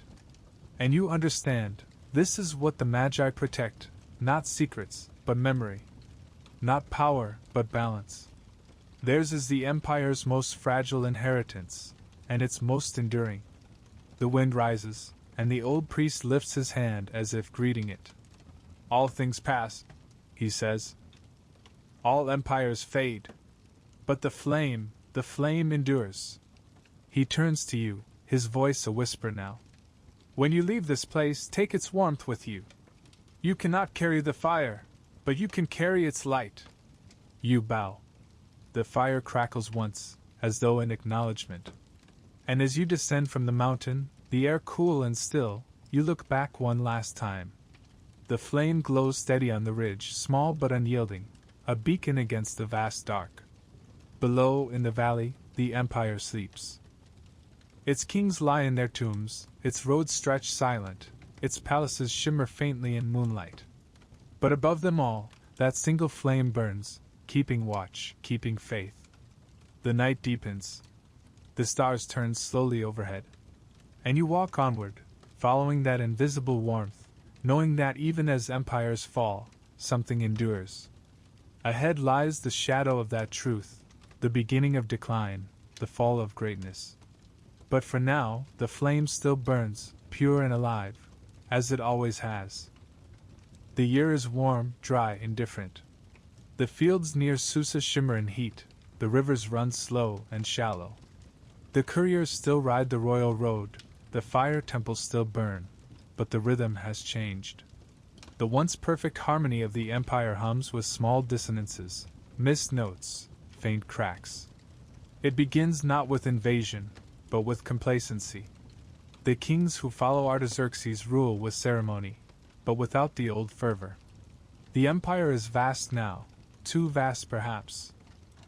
Its heart, once pulsing with purpose, beats slower. Governors argue. Satraps collect their own taxes and raise their own armies. In the east, revolts flare like sparks. In the west, provinces grumble beneath tribute. And yet, on the surface, all seems calm. The palaces gleam, the gardens bloom, the royal banquets overflow with gold and wine. Decay, as always, wears the mask of splendor. You walk through Persepolis again, but it feels different now. The air is thicker, the laughter louder, the torches burn too bright. Courtiers gossip in corners, musicians play to drown unease. The king, Artaxerxes III perhaps, or the one after him, reclines on his throne, beautiful and tired. His eyes wander as ministers debate, as dancers spin, as servants bow lower and lower. There is no malice here, only distance. The sacred connection between ruler, fire, and truth begins to fade. The king rules, but the magi now whisper with worry, the divine far, that golden aura of rightful kingship, flickers. And when the light flickers, shadows rush in. Far away, across the western plains, another power begins to stir. Small, rough, restless, the Greeks who once fought Persia now turn their swords upon one another. But from their ruins rises a new force, a new unity under a young Macedonian prince. His name is Alexander. He grows up hearing stories of Persia, of its palaces, its wealth, its fire that never dies. To him, it is not just an empire but a dream, and like all dreams, it calls to be possessed. You can almost imagine him as a boy, tracing the map of Asia with his finger by candlelight, whispering, "There." When he becomes king, he does not hesitate. His armies cross the Hellespont like a tide unleashed. The first Persian satrap to meet him underestimates the danger. "Another Greek," he says, smiling. "We have seen their kind before. But this Greek is not like the others. His armies move with impossible speed. At Granicus, the Persian cavalry shatters against him. At Issus, Darius III himself, the last true king of kings, flees the battlefield. Still, the Persians are not beaten. The empire is immense, its resources endless. Darius gathers new forces, new hope. Letters fly along the royal road. Temples pray. The Magi keep the sacred fires burning through the night, whispering that perhaps Ahura Mazda will send deliverance. But destiny has shifted its weight. The world is tilting westward. You stand beside the Persian army on the plains of Gaugamela. The dawn is still. The horizon glows faintly gold. Darius rides at the center, tall and dignified in a chariot gilded with lions. Around him, tens of thousands wait, archers, cavalry, chariots armed with side blades that glitter in the first light. Across the field, Alexander's men stand in disciplined silence, their armor dull and practical, their formation a thing of precision. No gold, no ceremony, only focus. When the sun breaks, the battle begins. The ground shakes with the roar of hooves, the thunder of wheels. Arrows darken the sky. For a moment, the old empire seems to awaken, a storm of brilliance and fury. The immortals charge with their customary grace, their spears like reeds in wind. But Alexander sees the gap, the one weakness in the Persian line, and he strikes like lightning. His cavalry drives straight for the king. In the chaos, the royal chariot jolts, a wheel breaks, horses rear. Dust fills the air. Darius calls for order, but the noise is deafening, the world collapsing into panic. When at last he sees his own soldiers turning to flee, something inside him breaks too. He abandons the chariot and vanishes into the desert. By nightfall, Persia's fate is sealed. You follow the Macedonians as they advance through the empire, through Babylon, through Susa, through Persepolis. The people watch in silence as foreign soldiers march their streets. Some resist, others lower their heads and whisper prayers. Alexander enters Persepolis in triumph. The city glows with torches, the air heavy with incense and wine. He walks through halls where Darius once walked, gazes at the same reliefs of kings and lions, and for a moment, even he is humbled. This, he murmurs, is what greatness looks like. But hubris walks close beside all. That night, amid celebration and wine, someone, a soldier, perhaps a companion, perhaps Alexander himself, sets a torch to the great palace. The flames catch quickly, racing up the cedar beams, devouring silk and gold. You stand on the terrace as the city burns. The night wind is filled with sparks, the scent of smoke and resin. The columns crack, the roofs collapse. Lions, bulls, and kings melt into shadow. The sky above Persepolis glows red, the empire's final sunrise turned upside down. The fire that once symbolized purity now becomes destruction. And yet, even as the city dies, you feel something strange, not despair, but inevitability. Every civilization that builds with such brilliance must one day feed its own flames. It is not punishment, but return, light going back to light. After the fire, Alexander orders the ruins preserved. He walks among the ashes in silence. Some say he wept. Others say he felt no regret. But when he leaves, he carries Persia with him, in his clothes, in his mind, in his blood. He adopts Persian dress, Persian customs. He marries Roxana, a noblewoman from Bactria. He keeps magi as advisors, speaks their prayers before battle, honors Ahura Mazda as a god of light. The conqueror becomes the conquered, in spirit if not in name. And thus, even in defeat, Persia triumphs. Darius III dies alone, betrayed, wounded, abandoned. When Alexander finds his body, he orders it buried with royal honors. Standing over the corpse of his greatest rival, he murmurs, "You were a great king." It is both eulogy and confession. For Alexander, too, will die young, his empire splintered before it matures, his own light burned too fiercely to last. And in the lands he conquered, the Persian flame endures. The satrapies remain, the languages blend, the rituals of the Magi continue in hidden temples. Even under foreign rule, Persia refuses to vanish. Empires fall, civilizations transform. But spirit lingers. Years pass. The ruins of Persepolis turn to legend. Travelers speak of them with awe and disbelief. The carved kings seem alive in the moonlight. The stairways echo with footsteps that are not there. Shepherds tell their children that when the wind blows through the pillars, it is the old kings speaking. And sometimes, on still nights, a faint glow is said to appear in the hollows of the fallen city, not from torches, not from moonlight, but from deep within the stone itself. A remnant of the eternal fire.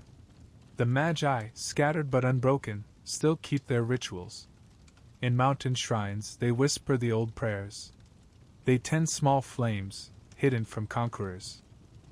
The empire may have fallen, but the sacred duty remains. They tell their students, "As long as one flame burns, Persia lives." And so it does. You walk now through the ruins at dawn. The sky is pale rose, the columns cold under your hand. Insects hum among the grass. The once mighty terraces are cracked and overgrown, but the carvings remain, still sharp, still proud. You trace the face of Darius in the stone, his calm gaze fixed eternally on the horizon. The wind moves through the empty halls, and for a moment, it sounds like distant chanting. The world has changed. Greeks, Romans, Parthians, Arabs will come and go, but here, amid the dust and silence, something endures. You kneel and brush away a thin layer of sand. Beneath it, the floor glints faintly, polished smooth by centuries of feet. The light of the rising sun slides across it like gold. And suddenly you understand, the empire's fall was not an ending, but a transformation. The fire that once burned in temples now burns in memory, in culture, in the persistence of those who remember. Even now, the idea of Persia, its language, its poetry, its reverence for truth and beauty, continues to shape the world. Every time someone builds with purpose, speaks with honor, tends something fragile with care, a spark of that old flame flickers to life again. The sun climbs higher. The air warms. The ruins shimmer, not as ghosts, but as reflections, reminders of what humans can create when guided by balance, and what they lose when that balance slips away. You turn to leave, and in the distance, you see another traveler approaching, a shepherd perhaps, leading a flock. He pauses, looks at the broken columns, and bows his head, just slightly, before moving on. Even now, the old reverence lingers in gestures, in stories, in silence. The wind shifts, carrying with it the scent of smoke, faint, distant, but familiar. Somewhere beyond the horizon, another fire burns. Perhaps in a temple, perhaps in a home. The empire is gone, but its soul still breathes. You walk toward that scent, toward the light rising in the east. For you know that this is not truly the end, only the turning of the flame into something eternal. Ahead lies a new dawn, a new reflection. Not the fall, but what endures beyond the fall, the flame that refuses to die. And so, softly, we walk onward, into the flame that never died. The sun rises over the ruins. For a moment, everything gleams, the broken columns, the cracked reliefs, even the empty sky. The stones of Persepolis glow as if remembering. And in that brief shimmer of gold, you could almost believe the empire still stands, the courtyards full of voices, the steps alive with the tread of envoys from faraway lands, the banners rippling above terraces carved with lions and stars. But the sound is only wind. And yet, the feeling lingers. The Persians believe that truth, Asha, could never be destroyed, only forgotten. And so, even though their palaces have fallen and their kings lie silent beneath stone, the truth they tended endures. It flows unseen, like the river that runs beneath the desert, feeding life long after the surface has turned to dust. You kneel and touch the ground. The stone is warm from the sun. You close your eyes.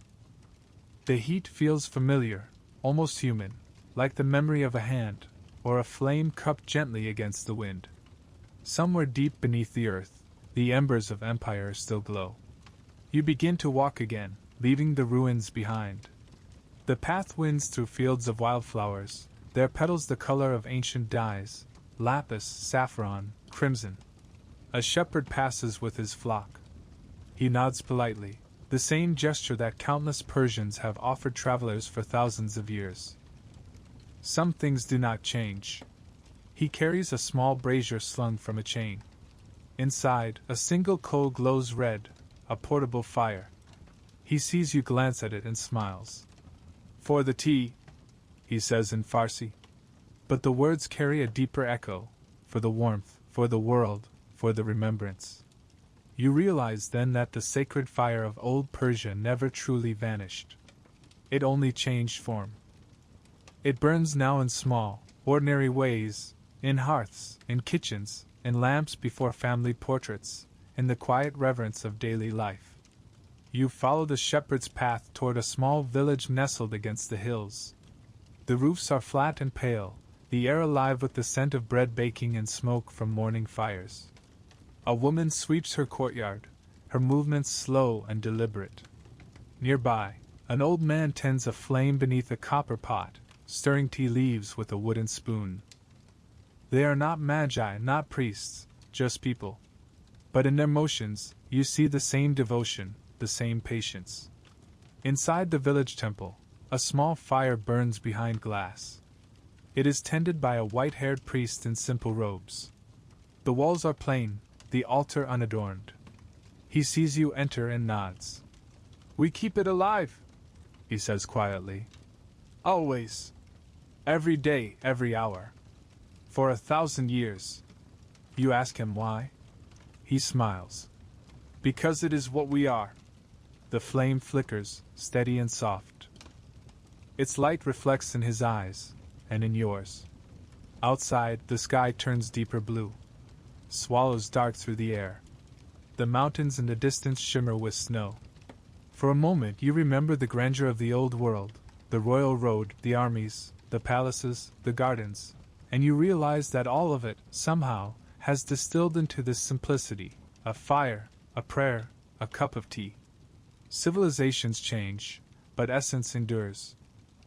The Persians had a word for this endurance: fravashi, the eternal spirit, the invisible essence that outlives the body, that guides descendants long after names have been forgotten. They believe that each generation carries not just memory, but duty, to guard the good, to kindle what remains. And so, in every Persian heart, there burns a small inheritance of light, the ancient flame reborn in modern hands. You travel farther east, through dry plains where dust storms swirl like ghosts, and then north, into the green hills of Mazandaran, where cypress trees rise from the mist. In each village you see it again, a lamp burning in a window, a prayer whispered at dawn. Centuries have passed. Empires have come and gone: Macedonian, Parthian, Roman, Arab, Mongol, Ottoman, each layering new faiths, new languages, new names upon the land. But beneath them all, something Persian remains. In the songs of poets, in the rhythms of language, in the grace of hospitality, the old soul of the empire still breathes. When you hear the verses of Hafez, or Rumi, or Ferdowsi, those great voices of later centuries, you hear the same faith disguised as poetry: that truth endures, that love is eternal, that the fire never dies. Ferdowsi, writing long after the fall of the Achaemenids, begins his Shahnameh with a prayer to wisdom and light. He calls upon the divine as the giver of intellect, who made the darkness and the dawn. He does not name Ahura Mazda, yet the echo is unmistakable. The same reverence, the same flame, flowing through time like a hidden current. Even when the old religion fades from power, its vision remains, transmuted into poetry, philosophy, courtesy, and the quiet dignity of daily life. You find yourself one evening in a city, perhaps Shiraz, perhaps Yazd, walking through narrow alleys perfumed with jasmine and smoke. Lanterns glow above doorways. In one courtyard, a family gathers around a small brazier. Children laugh as their father feeds the fire with thin sticks. Their mother pours tea. The flames dance on their faces, turning their eyes to amber. They do not speak of empire, or gods, or kings. But when they pass a cup, they say softly, "May there always be warmth." You understand then, this is how greatness survives, not in monuments or conquests, but in gestures, in traditions too small to name. A kind word, a shared meal, a kept flame. You stop at a roadside tea house. The walls are rough stone, the tables wooden and uneven. Above the door, a carving of a winged figure spreads its arms, the Faravahar, still watching, still radiant after all these centuries. The owner brings you tea in a glass rimmed with sugar. He has eyes the color of old bronze and a voice like gravel smoothed by years. "My grandfather," he says, "used to tell me that every time someone speaks truth, the old kings smile." He chuckles. "I don't know if that's true, but I like to think it is." He points to the small stove behind him, where a single coal glows red. "See that? Been burning all day. I light it from yesterday's flame. Always from the old to the new. Never from cold. You smile. You've heard those words before, on mountaintops, in temples, in ruins. The empire has changed its shape, its names, its gods, but not its heart. As night deepens, you climb once more into the highlands. The wind is sharp but clean. You stop beside a cliff where the land falls away into shadow. Below, you can see the faint twinkle of village fires, hundreds of them, scattered across the valley like constellations fallen to earth. It looks, in this darkness, as though Persia has become the sky itself, each flame a star, each star a memory. You think of the magi tending their sacred fires, of the kings carving their prayers into stone, of artisans painting lotus flowers on palace walls, of soldiers standing silent beneath banners of gold. You think of their hopes, their fears, their longing to make something that lasts. And here it is, not as empire, but as endurance. The flame that never died. You sit in silence for a long time, watching the fires flicker below. The wind hums softly through the rocks, carrying the faint scent of smoke and myrtle. Somewhere, a dog barks. A bell rings. The world feels very old and very young at once. You realize that the story of Persia is, in truth, the story of all humanity. Our endless struggle to build, to believe, to keep light alive in a world that always drifts toward shadow. Each generation builds its own Persepolis, tends its own flame, faces its own fall. And yet, through all the endings, something endures, not stone, not empire, but spirit. For the Persians, truth was not a possession but a practice, something one must guard, feed, renew. Perhaps that is why their legacy still glows, because it was never about power, but about care. The stars begin to fade. The horizon brightens. Another dawn approaches, one of countless dawns since Cyrus first knelt before the rising sun and swore to rule with mercy and truth. The light spills slowly across the land, touching mountains, rivers, ruins, and rooftops. The fires in the valley dim in its presence, but do not die, they simply merge with the greater brightness. And in that moment you understand, the flame that never died was never just in Persia. It is in the very act of remembrance. In the retelling. In the listening. Every time someone speaks of that ancient world, of its faith, its beauty, its wisdom, the flame flares again, casting its golden light across the centuries. You take a deep breath. The air tastes of morning, of possibility. The wind hums softly through the cypress trees. Somewhere behind you, the old temple fire still burns. Ahead, the new sun rises. Between them lies the unbroken thread of human endurance. You turn to the listener, to us, to those who will come after, and speak, as though passing the flame from your hands to theirs. And so, you say quietly, the story does not end. It only changes form. The kings are gone, the city's dust, but the light remains. It moves through time, through us, through every heart that still believes in truth, in beauty, in the small holiness of keeping something alive. You smile. The wind carries your words into the brightening air. Guard it well, you whisper. The world still needs its fire. The sun crests the mountains. The valley fills with light. The stars vanish. The road glows once more, stretching endless and golden toward the horizon. The same road that began this journey, still alive, still waiting. And as you walk into the day, the words of the Magi echo softly in your memory. Not command, not prayer, but simple truth. All things pass. Only the flame endures. And so, as the night settles, and the new dawn begins, may these echoes of the past guide you gently into dreams. The flame still burns. Quietly. Forever.